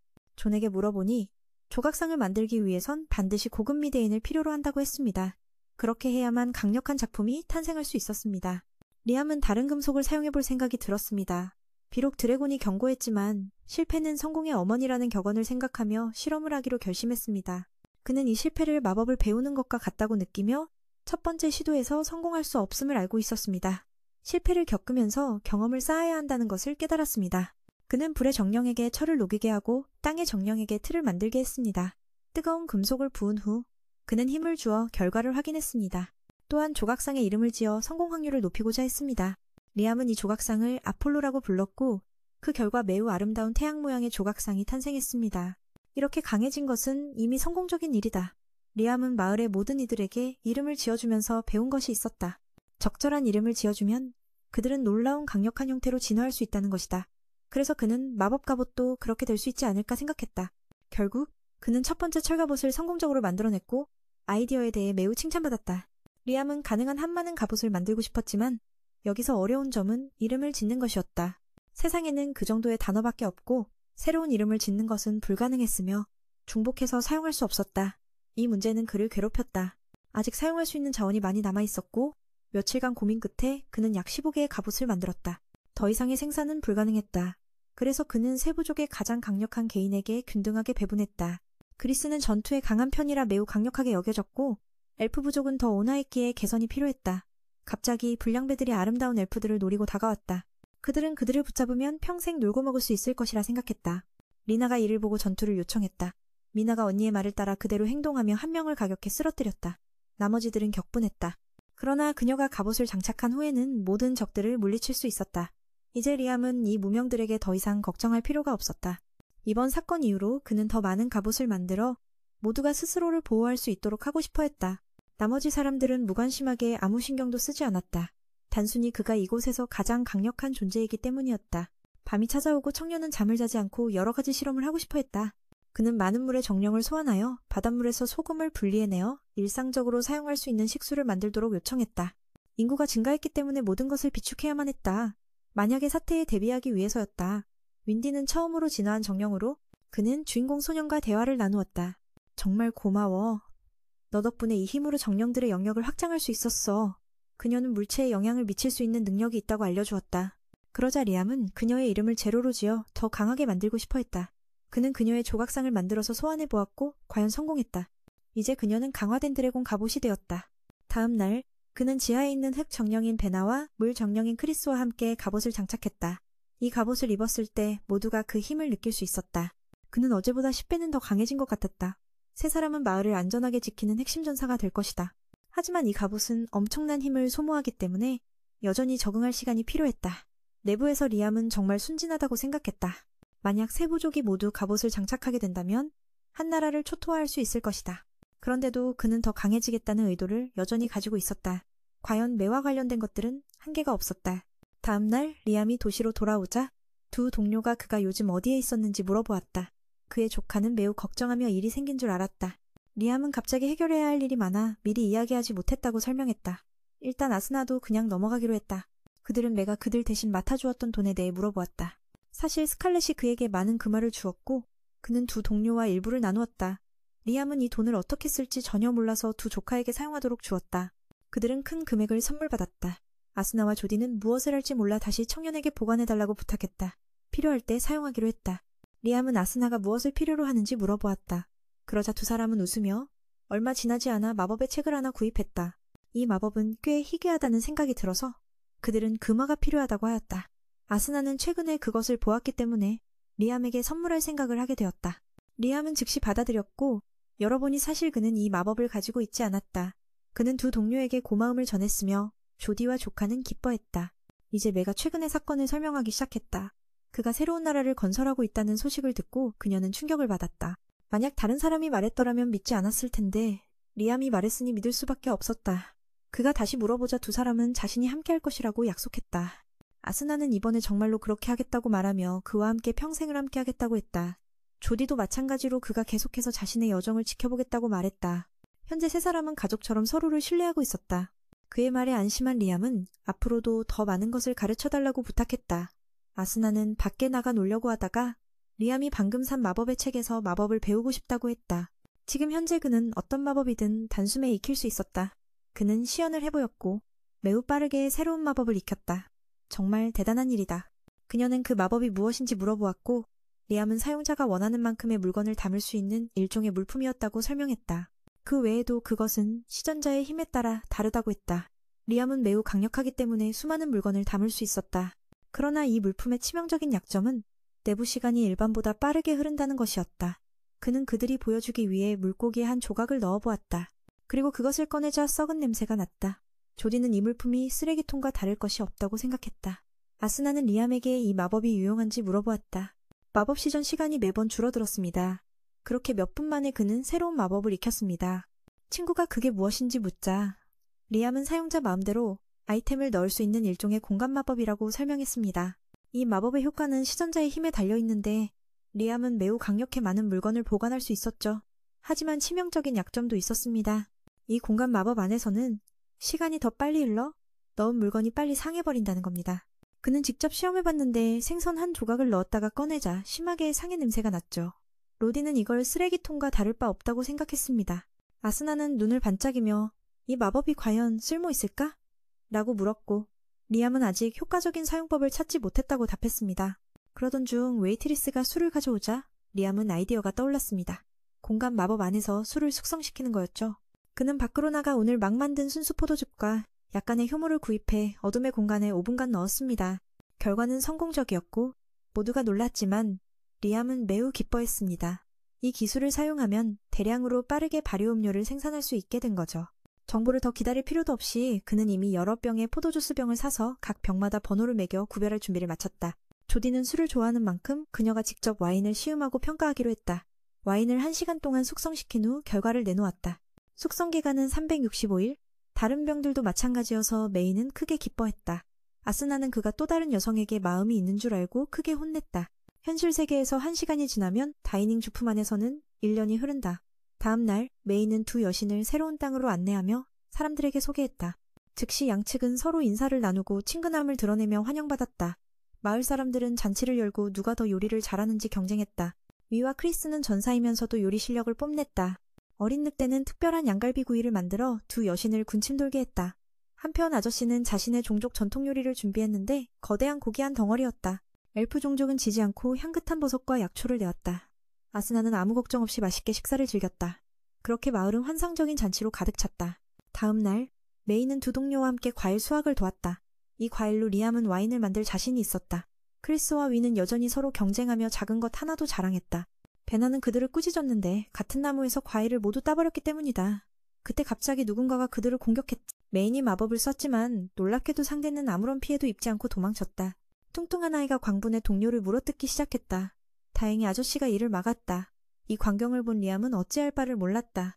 임시로 정화 주문을 써서 나쁜 효과를 제거했다. 조디는 증상을 토대로 그가 뱀파이어로 변했다고 추측했다. 보통 변하면 구할 수 없지만 메인이 너무 강력해서 성공했다고 했다. 모두는 그가 뱀파이어일 리 없다고 생각했다. 그들은 햇빛을 무서워하는데 조디는 아마도 더 강력한 드라큘라일 거라고 생각했다. 드라큘라의 지휘 아래 변종 뱀파이어들은 햇빛에도 강해진다고 했다. 이 소식에 모두가 걱정했고 상황은 더욱 악화되었다. 적측 정갈병이 10명이나 된다는 보고가 들어왔다. 어디서 이렇게 많은 뱀파이어를 모았는지 의심스럽다. 그들은 아마도 다른 종족들에게 감염을 시켜 세력을 강화했을 것이다. 이는 뱀파이어를 조종하는 존재가 고급 드라큘라임을 나타낸다. 일반 뱀파이어는 조용히 외롭게 살아가지만 아마도 그들은 드라큘라의 영향으로 미쳐버리고 폭력적으로 변했을 것이다. 지금 우리는 어떻게 모든 것을 처치하고 추가적인 피해를 주지 않을 수 있을까? 리암은 할 수 있는 만큼 해보자고 생각했다. 가장 중요한 것은 자신의 목숨을 지키는 것이다. 그는 모든 사람들을 대피시키기 위해 노력했다. 크리스는 늑대인간 부족을 이끌고 즉시 행동에 나섰다. 그럼에도 불구하고 리암은 그가 지금까지 쌓아온 마을이 완전히 잃을 수도 있다는 생각에 분노가 치밀었다. 최근 대피하지 않은 부족들은 이미 뱀파이어로 변해버렸다. 게다가 누군가 앞에 무릎 꿇고 있는 집단이 있었다. 그러므로 그가 바로 드라큘라일 가능성이 높다. 그의 능력은 죽은 뱀파이어를 되살리는 것이다. 그러니 군대의 수감한 마리에 달하는 것이다. 그 남자는 너무 두려워서 더 많은 정보를 얻기 위해 오래 있을 수 없었다. 리암은 그가 잘했다고 칭찬하며 가장 중요한 것은 모두의 목숨을 지키는 것이라고 강조했다. 모두가 뱀파이어 무리와 맞서 싸울 방법을 고민할 때 메이는 자신감 있게 승리를 선언했다. 수집한 정보를 바탕으로 드라큘라는 반드시 제거해야 할 1순위 목표라고 결론지었다. 그렇게 나머지들은 약해지고 힘을 잃을 것이다. 그렇게 해서 5명의 가장 강력한 전사들이 적의 진격을 막기 위해 나섰다. 각자는 리암이 제작한 정령 갑옷을 착용하고 있었다. 레나가 시작하자마자 모든 것을 멀리 쓸어버렸다. 크리스는 불의 마법을 추가하여 불태우고 기술을 활성화하여 땅과 바위를 솟아오르게 해 뱀파이어 무리의 진격 속도를 늦췄다. 그렇게 아수나가 달려들어 각각의 뱀파이어를 처치하기 시작했다. 로디는 위에서 원거리 지원을 했지만 수가 그리 줄어들지 않았다. 리암은 다른 무리가 다가오는 것을 보며 인력의 한계를 느꼈다. 전사들은 점점 지쳐 결국 잠시 후퇴하려 했지만 드라큘라가 길목을 막았다. 그는 이곳에 더 이상 위협이 없다고 생각해 모습을 드러냈다. 리암은 순간이동으로 그의 앞에 나타나 100km 떨어진 곳으로 데려갔다. 계획대로였다. 그는 침착했지만 낯선 곳에 떨어져 돌아오는데 시간이 걸리자 분노했다. 그는 드라큘라를 이기면 다른 뱀파이어들도 무용지물이 될 거라 선언했다. 실제로 그랬다. 하지만 드라큘라는 자신이 그를 막을 수 없다고 생각했다. 그는 다른 종족에 감염을 퍼뜨리는 것을 막을 수 없었다. 전투가 시작되었고 메이는 동시에 19발의 마법탄을 쏘아댔다. 하지만 상대의 이동 능력도 만만치 않았다. 다행히 빠른 반응으로 자리를 피했다. 리암은 용의 인장을 발동해 용의 힘으로 빛을 쏘았다. 데미지는 있었지만 상대의 회복력은 엄청났다. 리암은 곧 전략을 익히고 감염당했지만 다행히 그건 그의 복제품이었다. 그는 현재 마법을 해제했다. 그의 필살기는 고대한 제돈 용갑이었다. 하지만 이것도 양날의 검이었다. 마법이 통하지 않는 상대에게는 확실한 승리를 확신할 때만 쓰고 싶었다. 그래서 그는 다른 마법에 의존했다. 불에 타거나 꽁꽁 얼어붙어도 드라큘라는 끄떡없었다. 그는 불멸이라 저항해도 소용없다고 말했다. 이 몸은 세계의 규칙을 벗어나 죽지도 살지도 않은 존재였다. 육체는 생명력을 소모하는 그릇일 뿐이었다. 이 말을 듣고 리암은 방법을 떠올렸다. 그는 교묘히 상대를 유인해 즉시 다이닝 주품 안에 가두었다. 시간차가 너무 커서 드라큘라의 육체는 유지 불가능했다. 살아있는 생물을 다이닝 주품에 넣을 수 없지만 그는 자신이 죽었다고 했기에 가능했다. 그래서 리암은 실험을 시작했다. 뱀파이어 100짝이 얼마나 버틸지 보려는 것이었다. 만약 흡수할 생명력이 없으면 어떻게 될까? 리암은 저녁까지 기다렸고 10시간이 지나 다이닝 주품 안에선 10년이 흘렀다. 드라큘라는 에너지 절약 상태로 멈춰 있었다. 베도는 메인의 지혜를 칭찬했다. 직접 이기지 못하면 머리를 써야 하는 법이다. 그는 쓸모없어 보이던 마법이 이렇게 유용할 줄 몰랐다. 리암은 다시 순간이동해 동료들을 확인했다. 조디와 아스나는 메인이 무사히 기뻐했다. 모두가 드라큘라가 무너지면 모든 게 정상으로 돌아갈 줄 알았다. 하지만 두 여신은 뱀파이어로 변한 이들이 아직도 몸 상태가 안 좋다고 했다. 모두 지쳐 가만히 앉아 있었고 아스나가 이를 악물어도 반응이 없었다. 그들은 통제에서 벗어났지만 메이는 이 상태를 바꾸려 노력했다. 갑자기 뱀파이어들의 몸에서 고통이 시작되었다. 베도는 이것이 드라큘라의 힘이라 설명했다. 그들의 몸은 마법에 의해 조종되지만 숙주가 사라져 통제력을 잃었다. 그는 무고한 이들이 사라지는 걸 두고 볼 수 없어 용의 인장을 켜고 정화 마법을 시도했다. 이 신성한 마법은 나쁜 효과를 제거했다. 효과가 있음을 확인한 리암은 더 많은 이들을 치료하기 시작했다. 그러나 수가 너무 많아 이 방식으로는 시간이 부족했다. 베도는 그에게 진정하라며 광역기술이 있다고 말했다. 그 말을 듣고 메이는 즉시 고대한 론을 소환의 용갑으로 변신해 능력을 크게 증폭시켰다. 그는 정신을 집중해 숲 전체를 감싸는 신성 마법을 발동했다. 그 결과 뱀파이어로 변한 모두가 구원받았다. 조디와 아스나는 이 엄청난 힘을 보고 입을 다물지 못했다. 의식을 되찾은 이들은 모두 기뻐했다. 하지만 메인은 너무 지쳐 곧바로 쓰러졌다. 1시간쯤 뒤에 깬 메인을 보고 친구들은 걱정했지만 다행히 무사했다. 그는 다시 한번 뱀파이어들을 확인하고 안심했다. 조디는 그가 방금 무슨 마법을 썼는지 물었고 빛이 몸에서 뿜어져 나와 거의 죽은 이들을 살려냈다고 했다. 크리스와 다른 이들도 함께 기뻐하며 환호했다. 맨은 자신이 괜찮다고 말하며 단지 한 번의 힘을 너무 많이 사용했을 뿐이라고 했습니다. 젊은이는 모두에게 뱀파이어로 변한 개체들을 모으라고 부탁했습니다. 잠시 후 모두가 모였고 그중 몇몇은 처음부터 뱀파이어였기에 사과하며 다른 이들을 위해 자신이 책임을 지겠다고 했습니다. 리암은 누구를 비난할 생각이 없다고 말했습니다. 그는 드라큘라가 그들을 조종했다는 것을 알고 있었고 뱀파이어들이 낮에도 이동할 수 있도록 도와주겠다고 했습니다. 이는 절호의 기회였습니다. 만약 태양이 떠오르면 그들은 불타 죽을 가능성이 높았기 때문입니다. 드라큘라의 힘은 사라졌고 이전처럼 밤에만 조용히 살 수 있겠지만 많은 제약이 따를 것입니다. 맨은 그들에게 자신이 드라큘라처럼 지배하지 않을 것이라고 확신시켰습니다. 단지 마을에 이주하는 사람들은 2가지 규칙을 따라야 한다고 했습니다. 첫째, 무엇을 요구하든 반드시 따라야 하고 둘째, 절대로 싸움을 일으키지 말아야 한다고 했습니다. 이 말을 듣고 뱀파이어들은 진정으로 리암을 믿기 시작했습니다. 대표자는 그렇게 리암의 제안을 수락했습니다. 다음으로 그는 매번처럼 이름을 정하는 절차를 진행했지만 이번에는 단순히 계약을 맺는 것만으로도 끝났습니다. 그의 새로운 이름은 알카투로, 무리의 제어 능력과 태양빛에 저항하는 능력을 부여받았습니다. 이는 마치 드라큘라의 두 번째 버전처럼 모든 뱀파이어들이 빛에 맞서 싸울 수 있도록 도와줄 것입니다. 며칠 후 드라큘라의 시체는 보랏빛의 태양 아래에서 분해되기 시작했습니다. 약 100시간 후 모든 것이 완전히 사라졌고 그 전날의 사건은 어떤 세력이 기록해 놓았습니다. 그들은 리암 같은 어린 소년이 드라큘라를 처치할 수 있다는 사실을 믿을 수 없었습니다. 그 노인은 더 이상 걱정할 필요가 없다고 생각했습니다. 그들은 뱀파이어들이 난동을 부린다는 핑계를 대고 군대를 보내고 싶었지만 이렇게 처치된 상황에서는 어쩔 수 없었습니다. 모두는 맨의 비옥한 땅을 탐내고 있었습니다. 그의 힘이 평범하지 않다는 사실을 알고 경계해야 했습니다. 그가 드라큘라를 어떻게 물리쳤는지는 아직 불확실했지만 그가 동시에 19개의 마법을 시전하는 모습을 보면 마치 용과 대등한 존재처럼 보였습니다. 맨을 인간 괴물이라고 부르지 않는 것은 이상한 일이 아니었습니다. 하지만 결론을 내리기에는 이르니 더 알아봐야 했습니다. 다음날 아침 리암은 너무 많은 힘을 사용한 후 피곤해 보였습니다.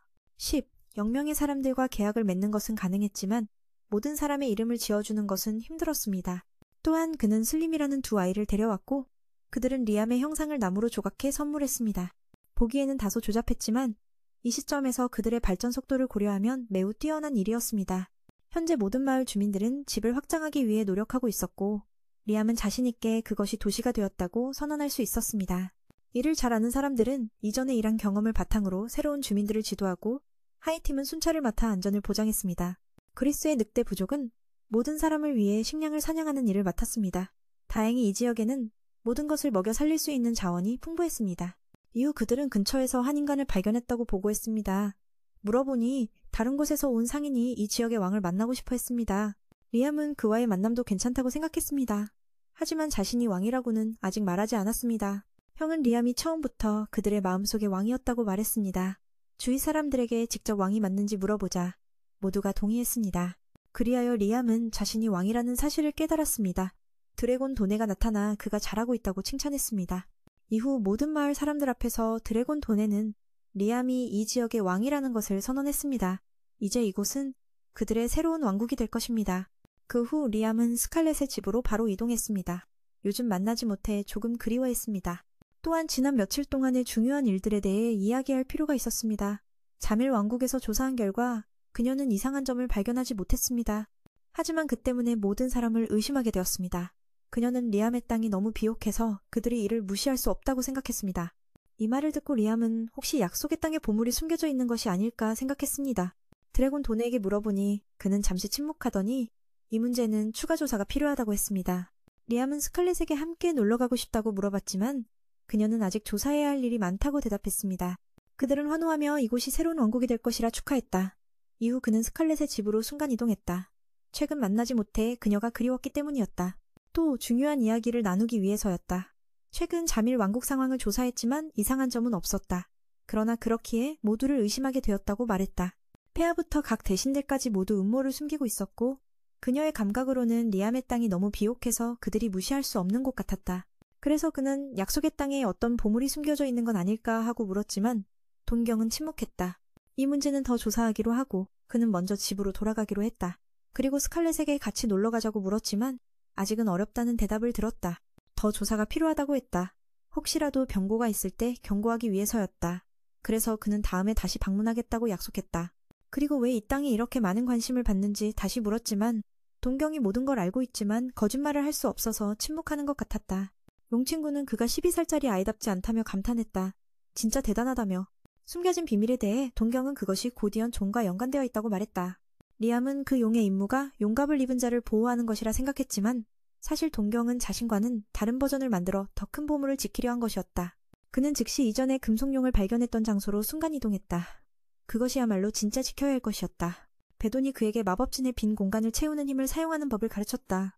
드라큘라와의 전투 후 그는 이 작업을 수행할 능력이 충분해졌다. 그렇게 다음 문이 열렸다. 아래방으로 들어가자 이곳이 빛나는 물건들을 저장하는 반지와 같다는 느낌이 들었다. 친구가 알려주길 이것은 고대의 장비이며 용의 습성처럼 까마귀처럼 반짝이는 물건을 모으는 장소, 즉 가장 오래된 마법과 금지된 주문들이 모여있는 용의 보금자리였다. 그 말을 듣고 리암의 얼굴에 기쁨이 가득 찼다. 그는 자신이 이 봉인을 깨고 이 방에 들어간 최초의 사람임을 알았다. 물론 내부의 마법을 사용할 권리를 갖게 되었다.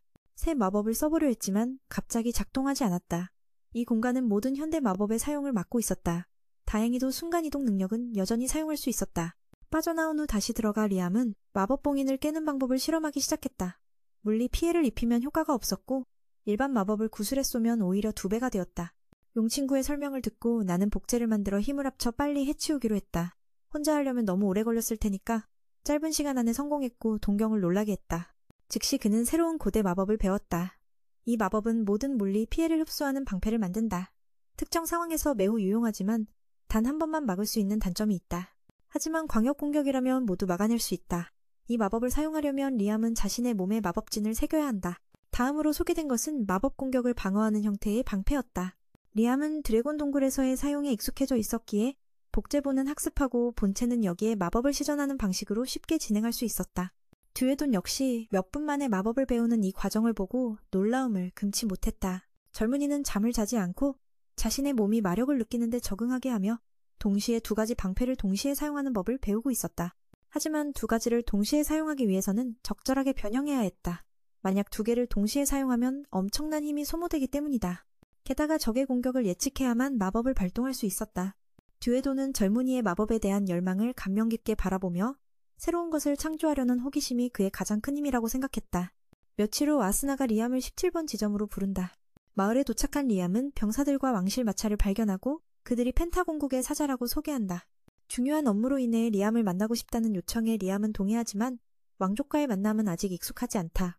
그의 담당자는 블라스라는 이름을 소개하며 본론으로 들어간다. 이곳에 온 이유는 리암에게 플로라 부인을 결혼시키기 위해서라는 것이다. 리암이 스칼렛과 약혼하지 않았다는 소식을 들은 블라스는 기뻐하며 즉시 플로라 부인을 만나게 하겠다고 제안한다. 플로라는 극도로 아름다운 소녀로 리암의 마음을 살짝 흔든다. 블라스는 리암이 동의한 것으로 간주하고 리암은 놀란다. 그는 2 사람에게 마을을 둘러보게 하여 결혼식에 대해 이야기하자고 한다. 블라스는 리암이 동의한 것으로 생각한다. 그 순간 리암은 위험을 감지하고 즉시 마법 방패를 활성화하여 폭발을 막는다. 예상치 못한 폭발에 주변 사람들은 위기를 겪고 조는 이 사건이 인조괴물의 자폭 때문이라고 설명한다. 만약 조금만 반응이 늦었더라면 플로라가 위험에 처했을 것이라고 경고한다. 리암은 주변을 살피다가 블라스가 사라진 것을 발견하고 그가 이 암살 사건의 배후임을 깨닫는다. 조는 블라스가 펜타공국의 오른팔로서 스케일렛의 행동을 추적하고 있다고 설명하며 그들의 음모는 플로라 부인이 결혼식에 참석했지만 괴물에게 죽임을 당했다는 소문을 퍼뜨려 이곳을 나쁘게 만드는 것이라고 이야기한다. 리암은 이 음모의 목적을 이해하지 못한다. 리암은 스칼렛의 집으로 옮겨가서 조언을 구한다. 스칼렛은 플로라 부인이 누구인지 모르며 블라스에 대해 설명한다. 블라스는 펜타공국의 오른팔로 활동하며 음모에 연루되어 있다.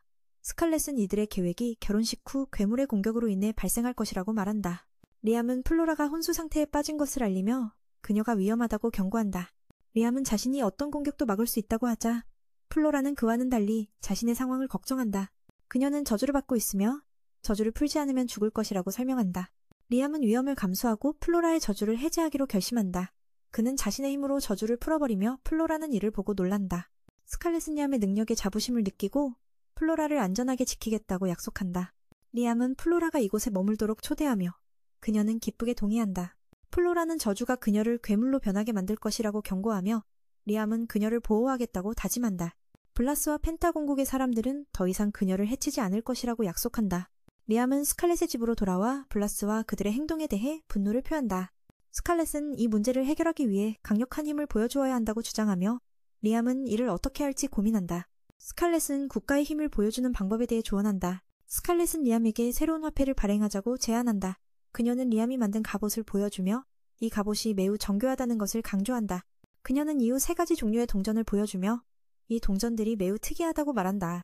스칼렛은 동전의 세부사항이 매우 뚜렷하다고 강조하며 이 동전들이 국가의 기술 수준을 보여주는 지표가 될 것이라고 설명한다. 리암은 이를 통해 펜타공국의 외부에 그들의 기술력이 뛰어나다는 것을 알릴 수 있다고 생각한다. 리암은 동전의 제작을 시작하며 불과 땅의 정령을 통해 고품질의 동전을 대량 생산한다. 그는 동전의 양면에 인쇄를 하여 정교한 동전을 만든다. 다음은 동전의 순수한 구리로 동전을 만들고 리암은 이를 통해 더 높은 가치를 가진 동전을 제작할 예정이다. 그곳의 기술 수준이 매우 발전해 있음을 확인한 리암은 그것이 왕국의 힘을 측정하는 기준이라는 것을 알게 된다. 다시 말해 리암이 원본과 똑같은 특징을 가진 동전을 만들어 배포하기만 하면 계획은 성공적으로 진행된다. 이는 불필요한 전쟁을 초래할 수 있는 힘을 과시하는 것보다 훨씬 합리적이었다. 리암은 이 말이 너무 합리적이라 느끼고 자신의 동전을 만드는 과정을 시작했다. 그는 불과 땅의 정령을 사용하여 쉽게 수많은 동전을 만들어냈다. 품질은 말할 것도 없고 복제할 수 없는 수준이었다. 심지어 양면에 인쇄되기까지 했다. 다음은 순수 구리로 동전을 만들어야 했다. 그 가치는 금속에 따라 달라지며 구리로 만든 동전은 철로 만든 동전보다 당연히 더 가치가 있다. 일반적으로 사람들은 구리를 주석과 함께 녹여서 동전을 주조하는데 비율은 65%의 구리로 동전을 단단하게 만들기 위해서였다. 이런 일들은 그에게는 너무나 쉬운 일이었다. 나중에 그는 수많은 구리 동전을 만들어냈다. 스칼렛은 그 색이 더 연한 것을 보고 리암이 50%의 구리로 만들었다고 생각하며 기뻐했다.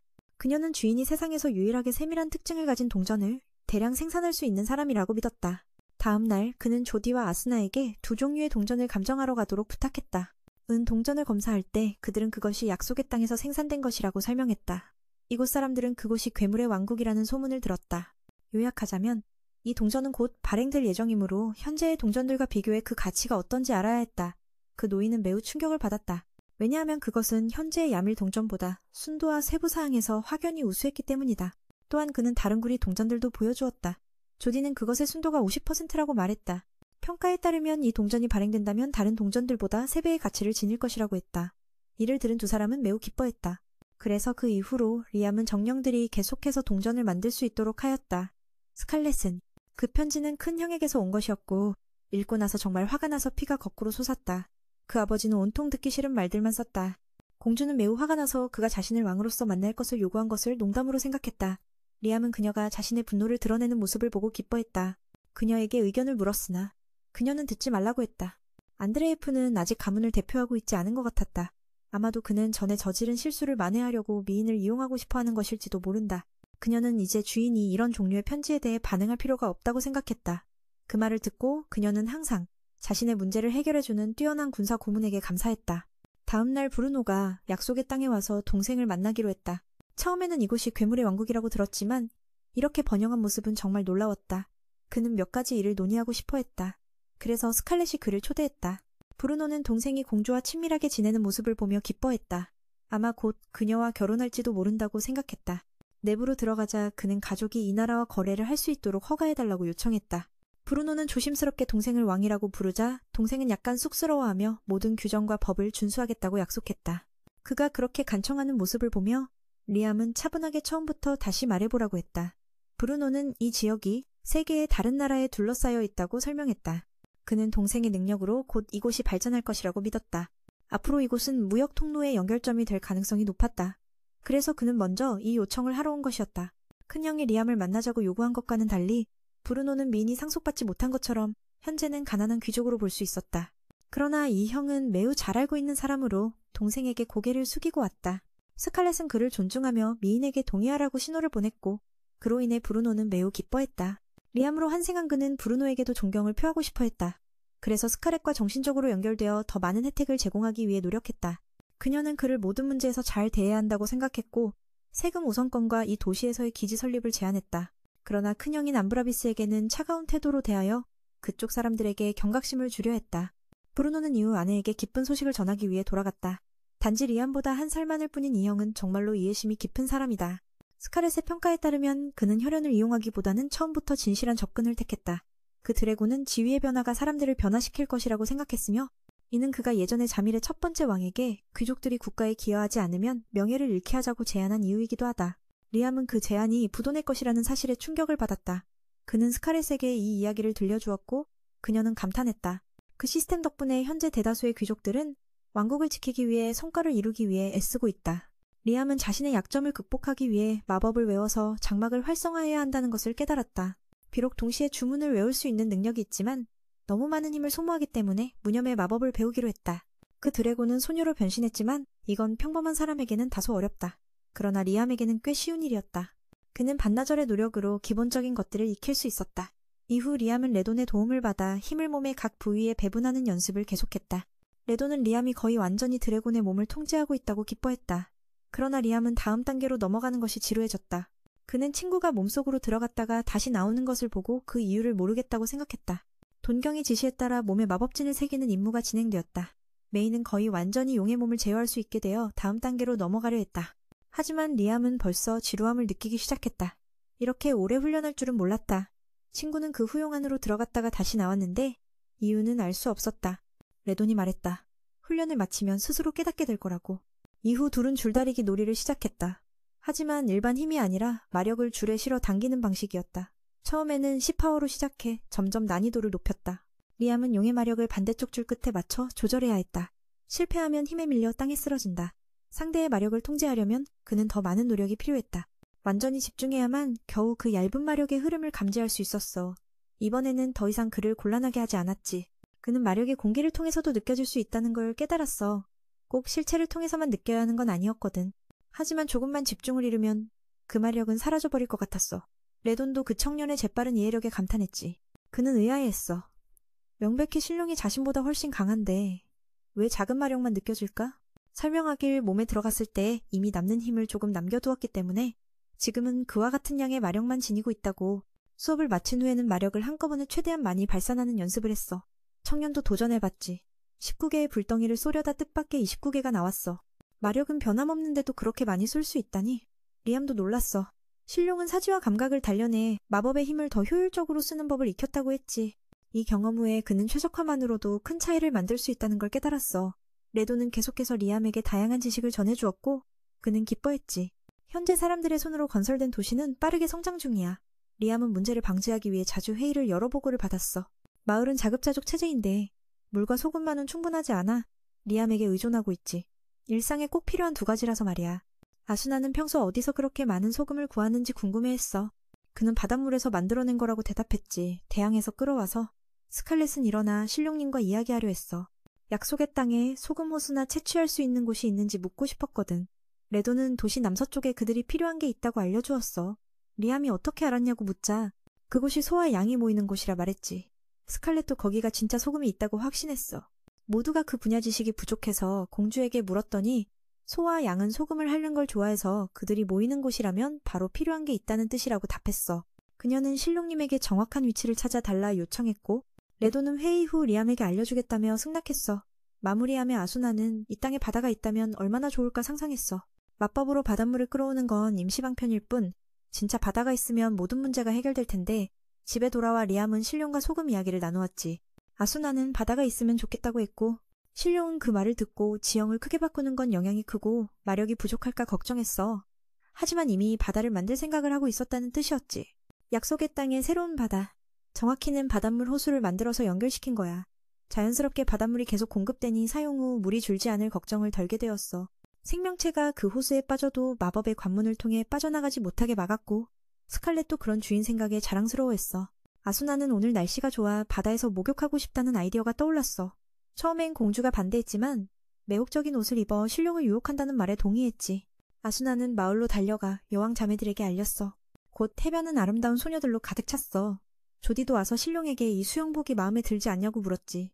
그는 매혹적인 몸매를 감탄하며 다른 곳을 보려 했는데 지나도 뒤지지 않는 미모라고도 칭찬했어.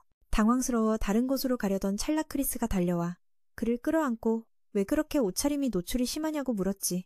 그녀는 이렇게 입어야 움직이기 편하다고 대답했어. 그는 플로라가 옷을 별로 입지 않아도 매력적이라 좋아한다고 했지. 아수나는 공주를 데려와 리암에게 자랑했고 그는 흠잡을 데 없다며 칭찬했어. 모두가 열심히 일했으니 신룡도 기꺼이 함께 물놀이를 즐기며 기분 전환을 했지. 그도 피곤해져 신룡에게 휴식을 청했어. 모두 수영복이 잘 어울렸지만 남자는 자신 하나뿐이라 쑥스러웠지. 신룡은 그가 그런 모습을 보고 진심으로 기뻐한다고 생각했어. 다음 날 그는 우연히 스칼렛이 누군가를 만나러 가는 걸 봤어. 그녀는 슬픈 표정으로 부하가 불길한 소식을 전했다고 했지. 야밀 지역에서 심각한 가뭄이 발생했다는 거였어. 그곳은 그녀의 어머니 고향이었어. 신룡은 돕고 싶어 물었지. 필요한 게 물인가?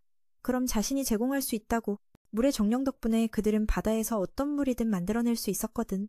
운송도 간단해서 마법 관문에 담아 가뭄 지역에 보내기만 하면 된다고. 야밀은 이웃나라지만 꼭 적대적인 관계는 아니었어.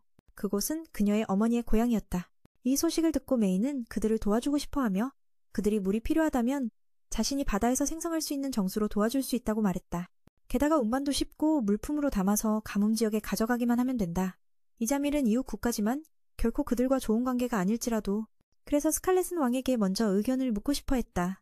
그녀는 그곳 사람들에게 물을 제공하겠다고 말하며 리암은 아무런 보상을 요구하지 않겠다고 했다. 레도는 그가 정말 관대하다고 생각했지만 사실 그것은 스칼렛의 어머니의 고향이기 때문에 도와주는 것이었다. 그녀는 항상 이곳을 위해 좋은 제안을 해왔기 때문에 메인도 보답하고 싶어 했다. 조금 후 정령들이 물을 통에 담고 있을 때 리암은 머릿속에서 진동을 느꼈다. 그는 존이 자신에게 무언가를 말하고 싶어 하지만 숨기고 있다고 생각했다. 드래곤은 현재 젊은이가 하고 있는 일이 아주 좋지만 안타깝게도 조금 쓸모없다고 말했다. 심지어 상대방이 이 땅을 노리는 적이라 할지라도 말이다. 높은 지위일수록 자존심도 커지기 마련이다. 더 발전한 나라가 새로 세운 국가의 도움을 받는 것에 대해 부끄러워하지 않을까? 가장 대표적인 예가 암브레비스의 사례다. 그는 장남임에도 불구하고 리암에게 밀려서 우둔한 선택을 하게 되었다.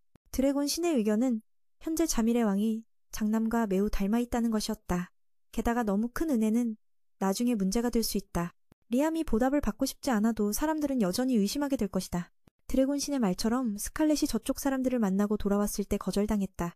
매는 친절을 베풀고자 했지만 상대방의 왕은 이 정도 규모의 재해는 스스로 해결할 수 있다고 말했다. 처리 방법에 대해서는 언급하지 않았다. 그래서 스칼렛은 매우 걱정하고 있었다. 현재 난민들은 인근 지역으로 대피해야 했고 왕국은 지원 물자를 보내왔지만 그녀는 그들이 그렇게 많은 물을 운반할 수 없을 것이라고 생각했다. 이런 규모에 대해 그는 언급하지 않았고 그래서 스칼렛은 매우 걱정하고 있었다. 지금까지 난민들은 인근 지역으로 대피해야 했고 왕국에서는 지원 물자를 보내주었지만 그녀는 그들이 그렇게 많은 물을 운반할 수 없다고 생각했다. 리암과 달리 그는 물품과 순간 이동 능력을 사용해 한 방울의 물도 낭비하지 않으면서도 신속하게 구출할 수 있었다. 레도는 리암에게 날씨 조절 마법을 배워 비를 내리게 할 생각이 없냐고 물었다. 그렇게 하면 이자밀 사람들이 막지 않을 것이라고 했다. 리암은 즉시 동의했지만 이번에는 다른 방법을 시도해보겠다고 말했다. 그는 브루노에게 가서 가뭄 지역의 물을 분배해달라고 부탁하기로 했다. 그렇게 하면 이자밀 왕이 외부에서 도움 요청을 받은 것처럼 의심하지 않을 것이다.